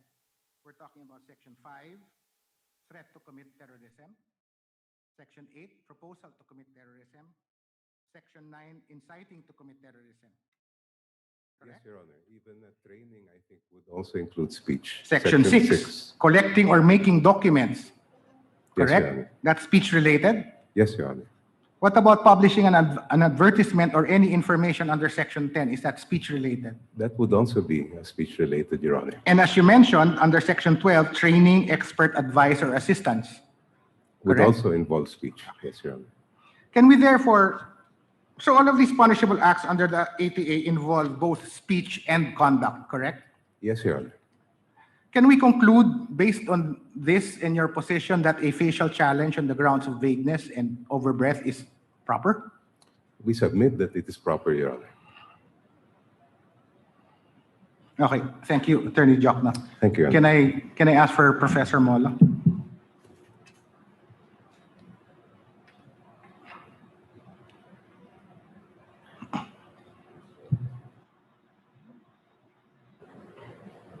Good afternoon, Your Honor. You are teaching in UP? Yes, Your Honor. That's a very good school. Thank you, Your Honor. You are generous, Your Honor. You're a professor of constitutional law. Yes, Your Honor. Okay. There are other cases where the court has allowed a facial challenge against statutes, even if they're not speech regulating, correct? Yes, Your Honor. I refer you to Imbong versus Choa, Yes, Your Honor. correct? Yes, Your Honor. What law was assailed in that case? I believe it was the reproductive.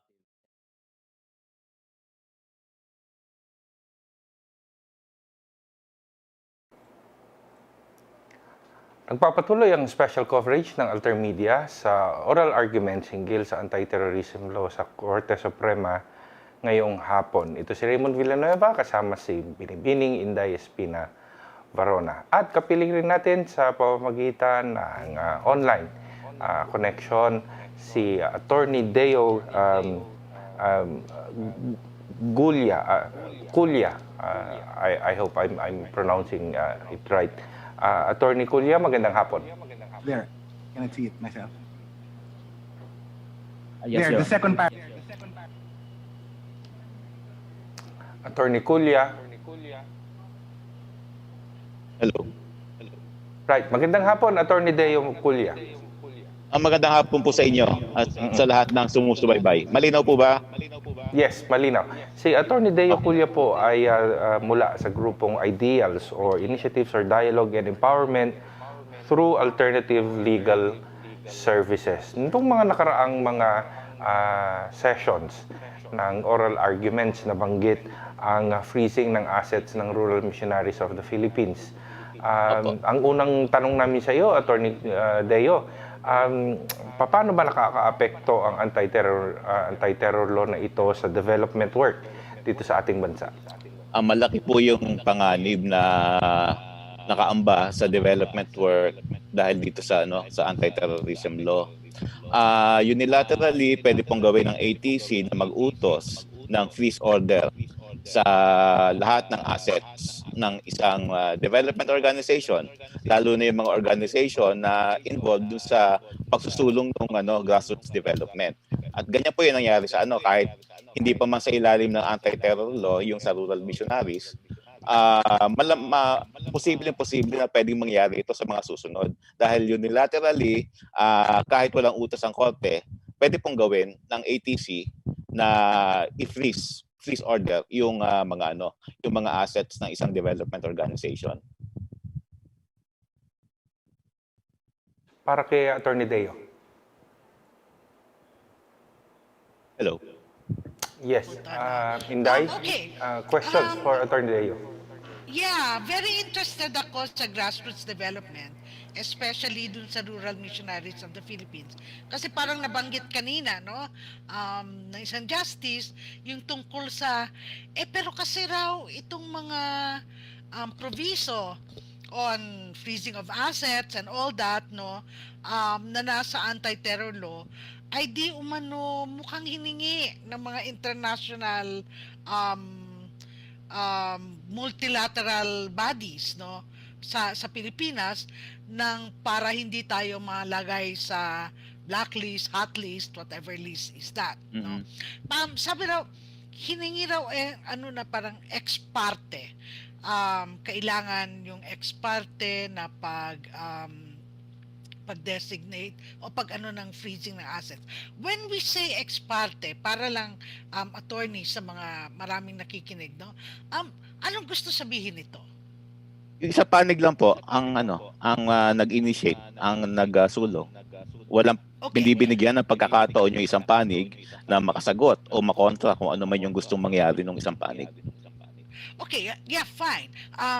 Maaring hindi nabigyan ng pagkakataon ng defendant, no, na humarap dito sa proseso na ito but usually ex parte takes place in court, right? Or is it it's not an executive decision, hindi ba? It refers to a legal process. It's a concept wherein a body, it could be a court, pwede pong korte o isang administrative body, pwede siyang gumawa ng desisyon on its own na walang konsultasyon na mangyayari. Batay sa kanyang pagsusuri na kung karapat-dapat ba o hindi yung desisyon na ginawa nila. Okay. In the past kasi, some instances is pupunta yung AMLAC or pupunta yung any agency, hihingi sa korte, ma-designate na ma-freeze habang iniimbestigahan, no, ang isang institusyon, no, isang individual. At sinasabi nila ex parte because going there and the court saying temporarily, yes, I will accede to that even without the target, no, being informed or appearing. But it's a court, it's a court or a third party taking cognizance and checking dun sa kine-claim ng isang government agency. But I think in the anti-terror law, are we right about this, that it is one executive agency, which is a small group of Duterte government officials who will decide. Tama ba tayo dyan, attorney? Tama po. Okay. Wala Which nang papel makes it, yung Court of Appeals. oo, di Pag, ba? Parang inikutan yon, no? opo, So parang, nilampasan po yun. Sila na mismo ang gagawa.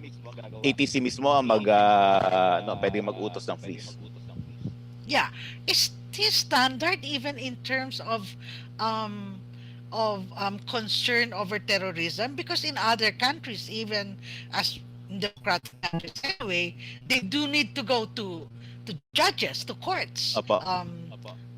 Pero dito parang nalabas na sa usapan ng korte. Opo. Ito po malinaw na paglabag doon sa isang constitutional right ng mga individual at ng even organizations na walang madideprive ng property. No one shall be deprived of property without due process of law.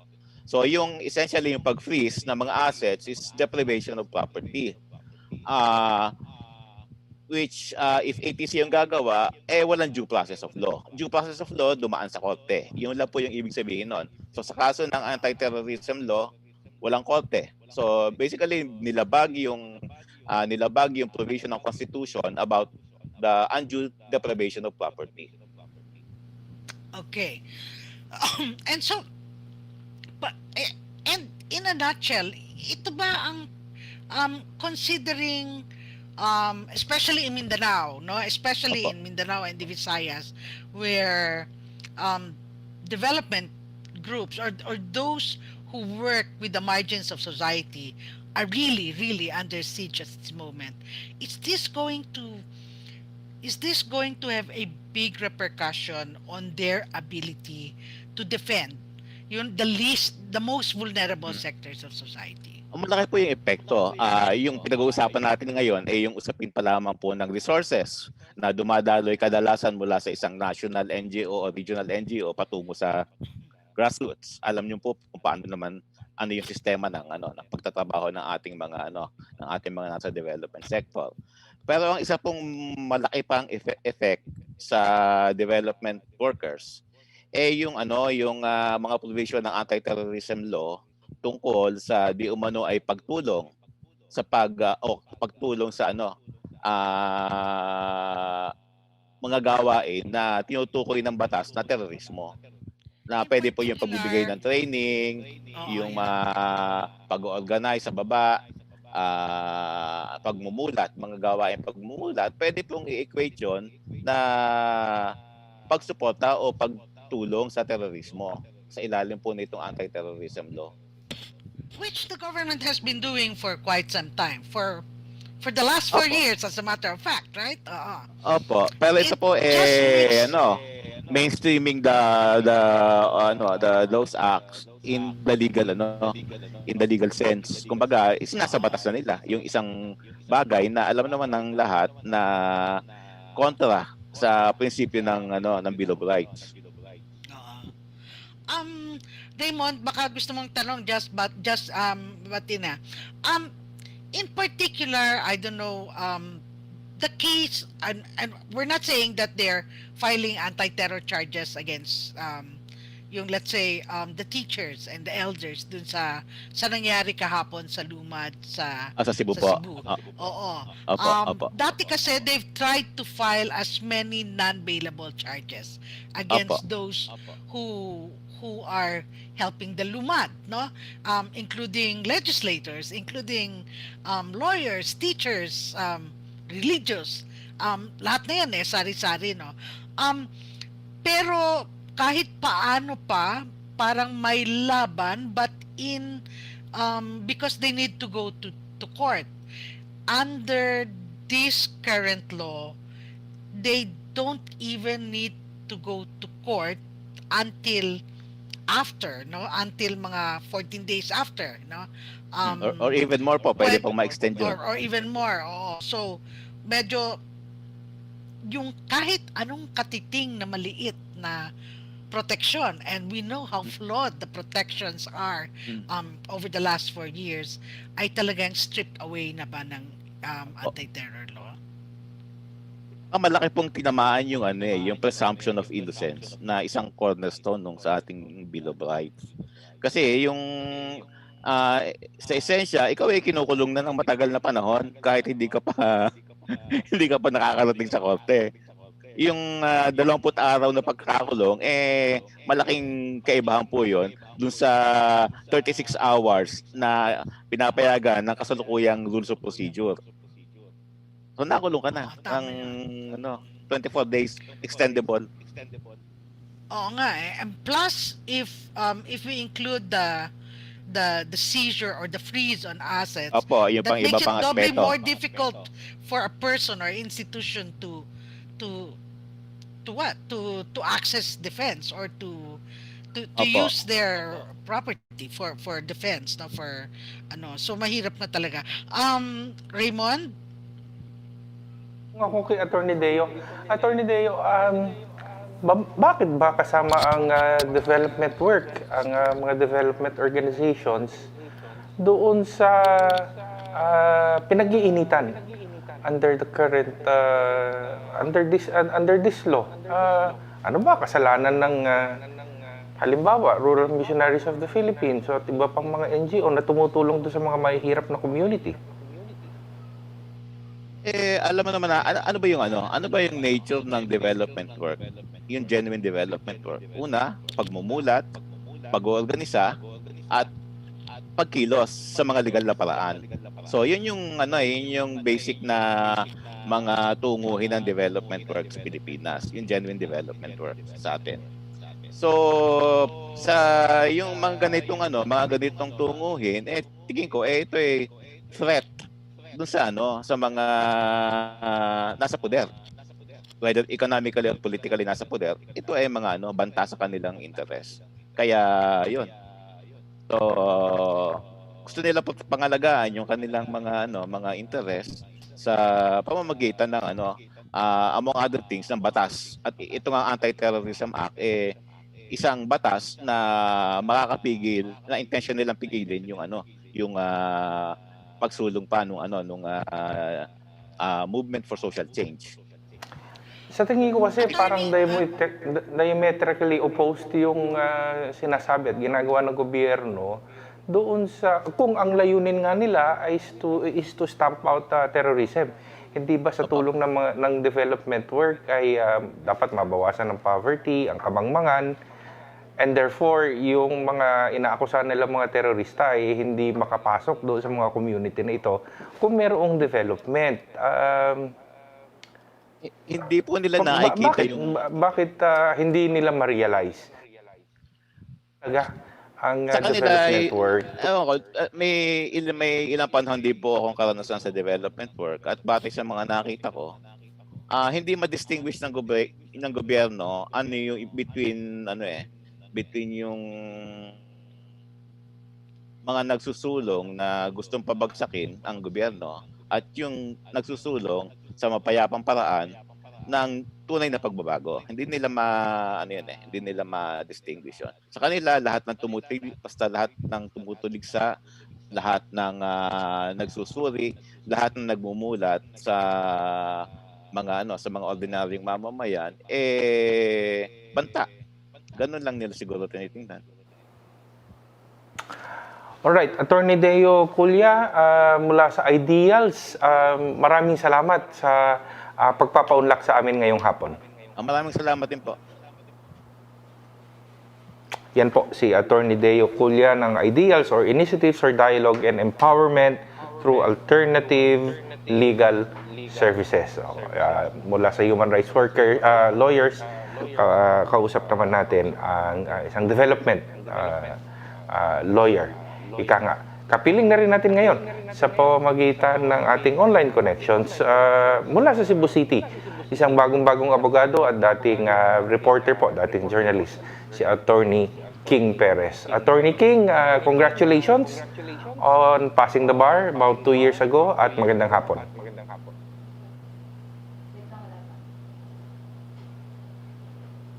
Ang ating susunod na kakapanayamin ay si Attorney King Perez. Isang batang-batang lawyer while a law student sa Cebu City ay nag-aral ng abogasya at sa kanyang unang take, I think it was 2019, ipinasa niya ang bar examinations. At tatanungin natin si Attorney King Perez doon sa mga kaganapan sa Cebu City kahapon. Of course, we're referring to the incident involving the police in which they arrested 26 personalities, including 22 Lumad students, 2 Lumad elders, and 2 volunteer teachers. At ang balita natin lately, nitong mga nakaraang mga oras lamang, finally nakausap na ng ilang mga lawyers itong mga hinakot, mga inaresto ng Philippine National Police Central Visayas Region, kabilang ibang mga personahe ng gobyerno. At naging viral ito kahapon nang lumabas ang mga video na nag-iiyakan yung mga Lumad students sa pag-aresto sa kanila ng Philippine National Police. Alright, Attorney King Perez, magandang hapon. Magandang hapon po sa mga lahat na nanonood nitong programa niyo. I'm sure Ms. Inday has questions doon sa nangyari sa University of San Carlos, Talamban campus kahapon. Inday? Yes, hi attorney, magandang hapon. Okay, well, the military claimed something and we've seen the videos and I was a little bit disturbed by that. Was there an attempt to first let the parents just talk with the students, or did it just like they just storm into this facility? Kasi usually pag sinabi mo rescue yung parents, parang like unless you really thought that these were very dangerous individuals in a religious in a rather safe environment, you would let parents first talk, no? And siguro kung ayaw, then maybe then there's you escalate your moves. But this seemed to be like just a big wave of armed and men. Can you explain more about? Okay, thank you, Ma'am Inday. So, based on what we have gathered initially and on the video footages that were shown online, no, this has circulated online, we can really see that there was just a mere introduction of the parents to the 6 minors that were subject to the so-called rescue, no? So yun lang, pinakilala lang. There was no opportunity to even verify, no, whether these are really the parents of these minor children. And to also emphasize, there are around 16 minors involved in the police operation yesterday, and there are only 6 parents that were presented by the operating police officers and social workers yesterday. So we could even say that it was a wholesale operation, no? Because even those who don't have parents at that moment when the operation was conducted, ay kinuha pa rin nila. Okay.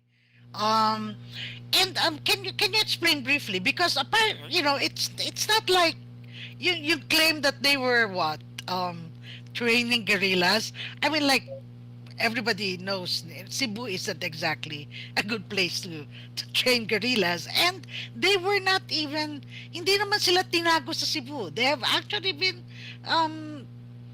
they've I've seen news reports where they have had classes, they've attended seminars, they have given in the past talks, no, so that people could understand what is happening in the Lumad, no. Can you tell us bakit nasa Cebu? Why did Cebu or Cebu institutions open their doors for the Lumad? Because as we all know, I think it's a public knowledge that there's an increasing militarization on those areas affecting these LUMADs. That's why in order to continue their education and for the pursuit of their welfare, no, especially for children and the youth. There are backwit schools that were established all over the country, and that includes Cebu. And as far as I know, as early as September 2019, there were already backwit schools that were established in Cebu. And for one, the University of San Carlos Calamban campus was able to house some of these students last March 2020. So it really came as a surprise, no? Even from among lawyers and progressive activists here in Cebu on why they're questioning and the need to rescue these children. These children have even have authorizations from their parents. No, we have written authorizations saying to the effect that they allow their children to be moved outside of their places and to continue their education somewhere else. No, we actually have that too. And at the same time, the media here in Cebu even have covered several events involving Lumad. So the big question is, why are they rescuing these Lumad students? I mean, why now? When we're at the height of a pandemic, and that's why we are still gathering more information, no, about what really transpired. Because as of the moment, although we were able to access some of the persons that were apprehended from the operation yesterday, we were not able to get a full picture because when we visited the holding facility, we were just given 5 minutes, no, to talk or confer to our clients, no, justifying that there's a need to follow minimum public health standards, and the jail facility is indeed crowded, no. So there are still issues like that, and that's why we are still people on the ground, especially from the legal team, are still gathering more information regarding to what transpired. And in addition, also, Mamitay, um, um, I would like to also emphasize that we were not able to access our clients immediately, no, after what happened yesterday. We were able to access them after 23 hours na. So kaninang umaga around 10 a.m. from the time of the incident. Okay, attorney, maganda yung punto mo. You were only given 5 minutes dahil daw of health standards. But isn't this ironic? These children were in that facility precisely because they were being kept safe and hale at the time of pandemic. Kaya nga hindi nakauwi agad because una may lockdown, Yeah. so kinangailangan mga logistics. So they forcibly take them from a place where they have been kept safe and Yeah, I throw agree them. with you, Maminday, no, that it's actually ironic because even the video footage would show that they were placed in a safe and secured location. No, it's a retreat house managed by one of the religious SVD, I think, yeah. sects here in Cebu. And it would have been prudent if there's really earnest effort to rescue those identified children by their parents, to coordinate with the organizers of the Bakwit schools and the retreat house administrators for that matter. Oo nga eh. Weird. Well, but of course, you know, we've long expected weird and sometimes illogical actions from the Philippine National Police and the military and the government in particular. But And so ilan katao lang ang um ilan lang katao ang nakita nyo? I mean, so far, anim pa po. Although I am still verifying some information that we were able to visit or talk to one of the Lumad teachers. She's a female. We could not disclose the name yet, no? But what we received, I think, 30 minutes ago is that nakita na po namin. So there are around 7 that we have access, and we are allowed to actually talk and confer with. But yung 19 po, based on the information that we got from the Women and Children's Protection Center Visayas Field Unit, based on the initial accounting, there are 16 minor students, and there are, I think, 6 adult students of these Backwit schools. Yung 16 na minors at 3 adult students ay nilagay sa isang undisclosed na safe house with the assurance umano na nandun yung parents tsaka yung mga social workers, no? So we are still checking as to the veracity of it, because of course it actually contradicts the proper protocols in handling children, no? Supposedly they should have been brought to a DSWD facility, for example, and not in an undisclosed place, despite the fact that it is a safe house for that matter. So kinaklaro po namin yan ngayon. We're still verifying that. Okay. Thank you, Attorney Raymond. Do you have other questions? Yes, thank you, Inday. Attorney King, one of those arrested yesterday morning is volunteer teacher Chad Book, who is a petitioner dito sa anti-terror law that's being argued at the Supreme Court at the moment. Tingin mo kaya, do you suppose there's a connection with what happened with Chad Book and his wards and students doon sa pinag-uusapan ngayon, anti-terror law? Yes, we were able to identify that fact, no? That he's one of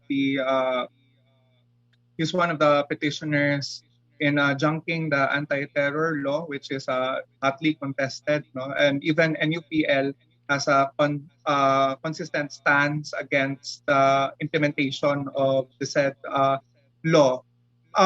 There's even a recent update, no? I read that I think 2 hours ago that Mr. Esperon, Hermogenes Esperon, I think, has issued a statement that they may be filing charges based on the ATL as to the Lumads who were Lumads and their companions who were arrested yesterday, no? So with that development that we see, no, we could only surmise, no, and speculate until we know the actual charges that would be filed against them. Kasi ito din yung isa sa mga problema ngayon. We really don't know kung ano po yung mga cases na ipa-file sa kanila. We were not even provided with an incident report, an inventory of the confiscated items. So medyo vague pa po kung ano yung ano talaga yung gusto nilang mangyari, no, for the rest of those who are placed in these facilities. We received yesterday ang sabi ng Philippine National Police quoting PNP Chief De Bolsinas, serious illegal detention daw ang isa sa maaari nilang o yung pinag-iisipan nilang isasampa doon sa mga adults na kasama ng mga minors sa raid kahapon. But if indeed Esperon would deliver on his threat that you know, the anti-terror law may be used doon sa mga adults sa raid na ito kahapon, do you think pwede mag-file ang human rights lawyers ng intervention for this to be included, just to show the Supreme Court how dangerous the anti-terror law is, even to children and indigenous peoples? Yeah, I think it is an available legal remedy, no? Provided that they would file charges against BOOC for violating the anti-terror law. Although we've seen an earlier event wherein I think that involves the two ITAs, no? Na sana mag-intervene, but then they were precluded to do so by the High Court. I could not preempt how the High Court would address that issue when the time comes. But yung sa akin is, I would say that we could actually explore that remedy, and once and provided that the charge in violating ATL would be made against our client, Mr. Sadko. Until charges using the anti-terror law are filed, no, hindi pa natin na malalaman. So parang nanguhula pa lang tayo at this point. But if high officials in government are saying na pwedeng gamitin ng anti-terror law na ito laban doon sa mga kabataang lumad, their teachers and their elders, sa iyong tingin bilang isang abogado, anong direksyon gustong dalhin ng Duterte administration itong anti-terror law na ito laban doon sa kanyang mga sinasabing kalaban, mga kritiko at yung mga nananawagan ng hustisya katulad ng mga lumad? Para saan talaga ang ATL according to how the government is wielding it this early? So I think based on the turn of events, no, since the year started, no, ang daming mga apprehensions, patuloy po yung mga red tagging, even the lawyers of NUPL are red tagged, no, not just the individuals, even the organization itself, and this are all happening amid the growing dissatisfaction and criticisms towards the sitting regime, and this would serve, for most, it would serve a chilling effect, no, in expressing our thoughts, in organizing people to participate in peaceful protest activities, and even yung mga artistic na mga di ba, kasali din naman yun sa IRR, which even worsened, no, the case for ATL na hindi naman talaga na-clarify ng IRR mismo. So to look at the totality of things with the events, with the many apprehensions, may mga local issues nga din dito sa Cebu. Even prior to that, no, we've seen Cebu 8 being arrested and alleged enforced disappearance of Elena Tijamo, no. So marami nang nangyayari, and ATL would actually institutionalize and sanction, no, this and swiftly kill our well-enshrined rights that are given to us under our constitution. So if the ATL would continue to be implemented, no, talagang mahirap, not just for progressive activists, for people's lawyers, but it would certainly at a greater extent affect the general public. Thank you for mentioning itong chilling effect, which was part of the discussions in the second oral arguments last February 9. Bilang isang mamamahayag sa mahabang panahon, if the anti-terror law is being waved about in such manner, as it is being utilized sa kasalukuyan, tingin mo tayo bang mga journalists makakurtail lang ating freedom of speech by the chilling effect. Tanong kasi ito ng isa sa mga mahistrado, no? Meron bang chilling effect talaga? Kahit doon sa mga hindi aktivista, kundi sa mga iba pang mga sektor katulad ng sa atin, sa journalism, sa media. Of course, there is a chilling effect, no? Even before the passage of the anti-terror law, no?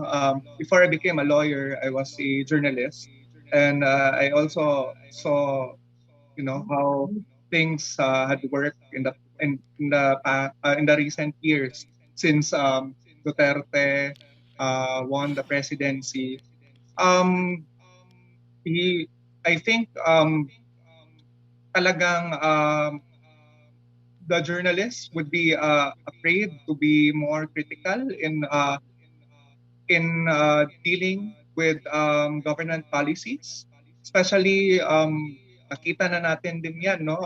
During the pandemic, there are a lot of dubious policies that were made, and the many injustices that our fellow Filipinos have experienced. And when the ATL, hindi pa kasi natin, although naumpisahan na nating maramdaman yung mga epekto nito with few prosecutions using the same law, but when it would be fully implemented, no, it would certainly affect the way we express, and that includes the profession of writing, of broadcasting, of providing objective criticisms, no? And yun nga, I think ang problema naman talaga, even if they're trying to save it with the IRR, is the definition of terrorism itself that is very broad and vague, and I think all the petitioners would agree to that. And what we heard in the first oral arguments, no, where the petitioners have carefully explained in detail kung bakit kailangan talagang may panawagan na ibasura ang ETL. Right. Attorney King Perez, what a time for you to be a lawyer and a journalist. Ito ang ating kinakaharap just a couple of years since you passed the bar. Matindi ang laban at ito nga, ang mga kliyente mo, itong mga lumad students. Maraming salamat sa pakikilahok sa ating diskusyon ngayong hapon. Maraming salamat din at padayon.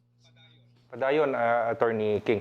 Ms. Inday, before we let go of Attorney King, may mga pahabol kang tanong?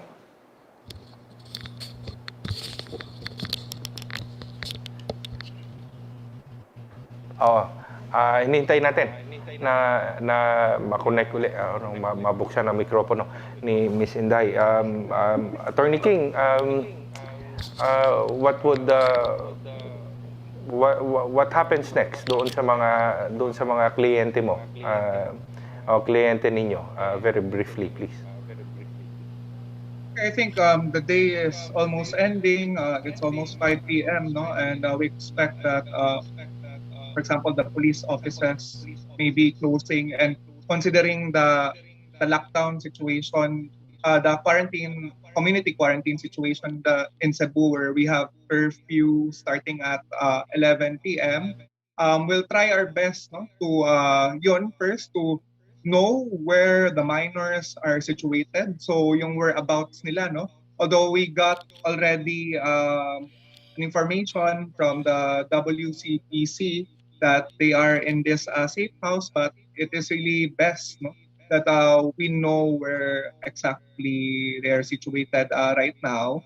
Pangalawa is to, of course, no, know the actual charges against them, kasi ang dami ng lumalabas eh. So there's this personality saying na ETL yung i-file against them. May reporter din na nagtanong sa akin kanina na may mga war crimes daw na i-charge. So I'm quite surprised, and I think it's about time that the public should know, no? Since this has reached some level of public interest, the public should also be informed as well as the clients, most importantly, kung ano talaga yung real charges against them. Tsaka we have to verify also whether the inquest proceedings have been conducted today. Kasi supposedly, if we try to beat the 36-hour period to file the charges, dapat naka-inquest na sana po. Kasi warrantless arrest naman po ang nangyari.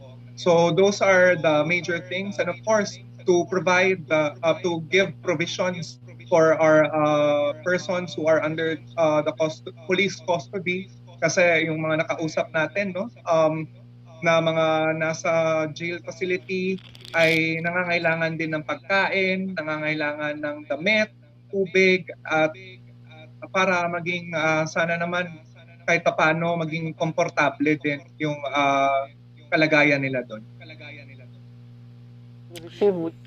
Thank you, attorney, and we wish you and your clients, the best, no, and hopefully, no harm comes to them, especially those who are still incommunicado in a safe house.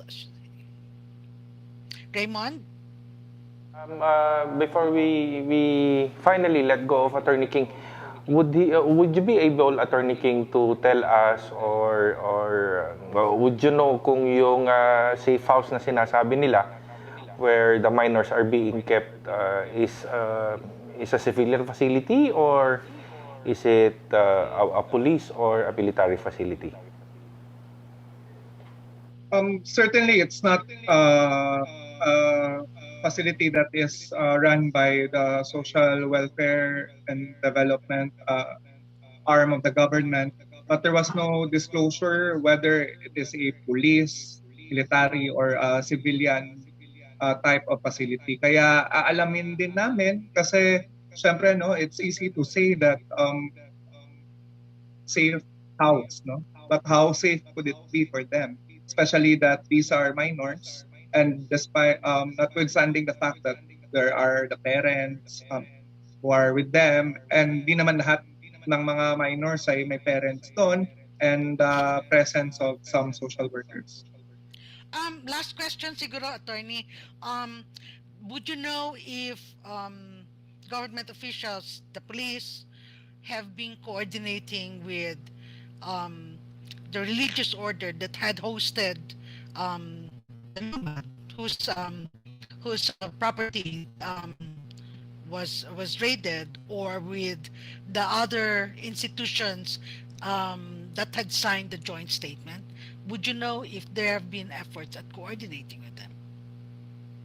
We don't have that information right now, Inday. But based on the statement that was issued by the SPD, SPD is not really our client, no? But I've read their statement. I think they mentioned that they are willing to coordinate with the authorities, while decrying the fact that they were accused of breeding child warriors, no? So ganun po yung linya ng statement nila. So I don't know exactly if they are coordinating right now. But as far as I'm concerned, the Save Our Schools network here in Cebu have been reaching different partner organizations, and hopefully we will be able to have a coordinated effort in dealing with this matter right now. Thank you, Attorney King. Maraming salamat. Attorney King, maraming salamat at ingat po kayo dyan. Okay, thank you. Yes, we are nearing the end of this special episode of AlterMidya's special coverage of the oral arguments on the anti-terror law at the Supreme Court. Ms. Inday, what a way to end this special episode, ano? Sa tingin ko, konektado yung nangyaring storming, your term, doon sa University of San Carlos sa Cebu, doon sa pinag-uusapan na anti-terror law ngayong araw na ito, sa pangatlong araw, Miss Inday? Well, yes. We've heard the lawyers, the petitioners, okay, explain in so many words that it's a dangerous law that gives too much discretion to authorities, and especially when this discretion gives powers to just basically a small cabal of people, to to um, to practically act as judge, jury, and executioner, and then by designating, by um, issuing orders against people and individuals, take away so much of the basic rights and the civil liberties that we have taken for granted because these are in the Constitution. Um, of course, these kind of abuses have been happening. Government, a series of governments actually, did not need the anti-terror law to break, to violate constitutional rights, to actually take shortcuts in the name of chasing after terrorists, whatever kind of terrorists they are.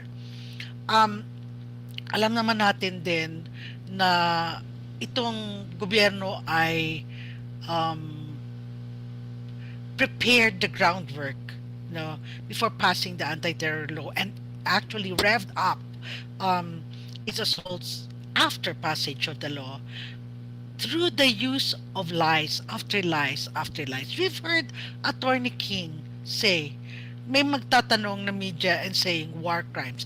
War crimes? These were Lumad youth in a religious institution. What war crimes are we talking about? Considering that the teachers that were arrested, the Lumad elders that were there, and the religious organizations that have hosted the besieged and Lumad have been working for years to provide education that otherwise generations of Lumad never had. Considering that these Lumad young children right now and youth and young adults are probably the first generation in their clans, in their families, to even have had access to education, and that this education has allowed them, as their parents have told us,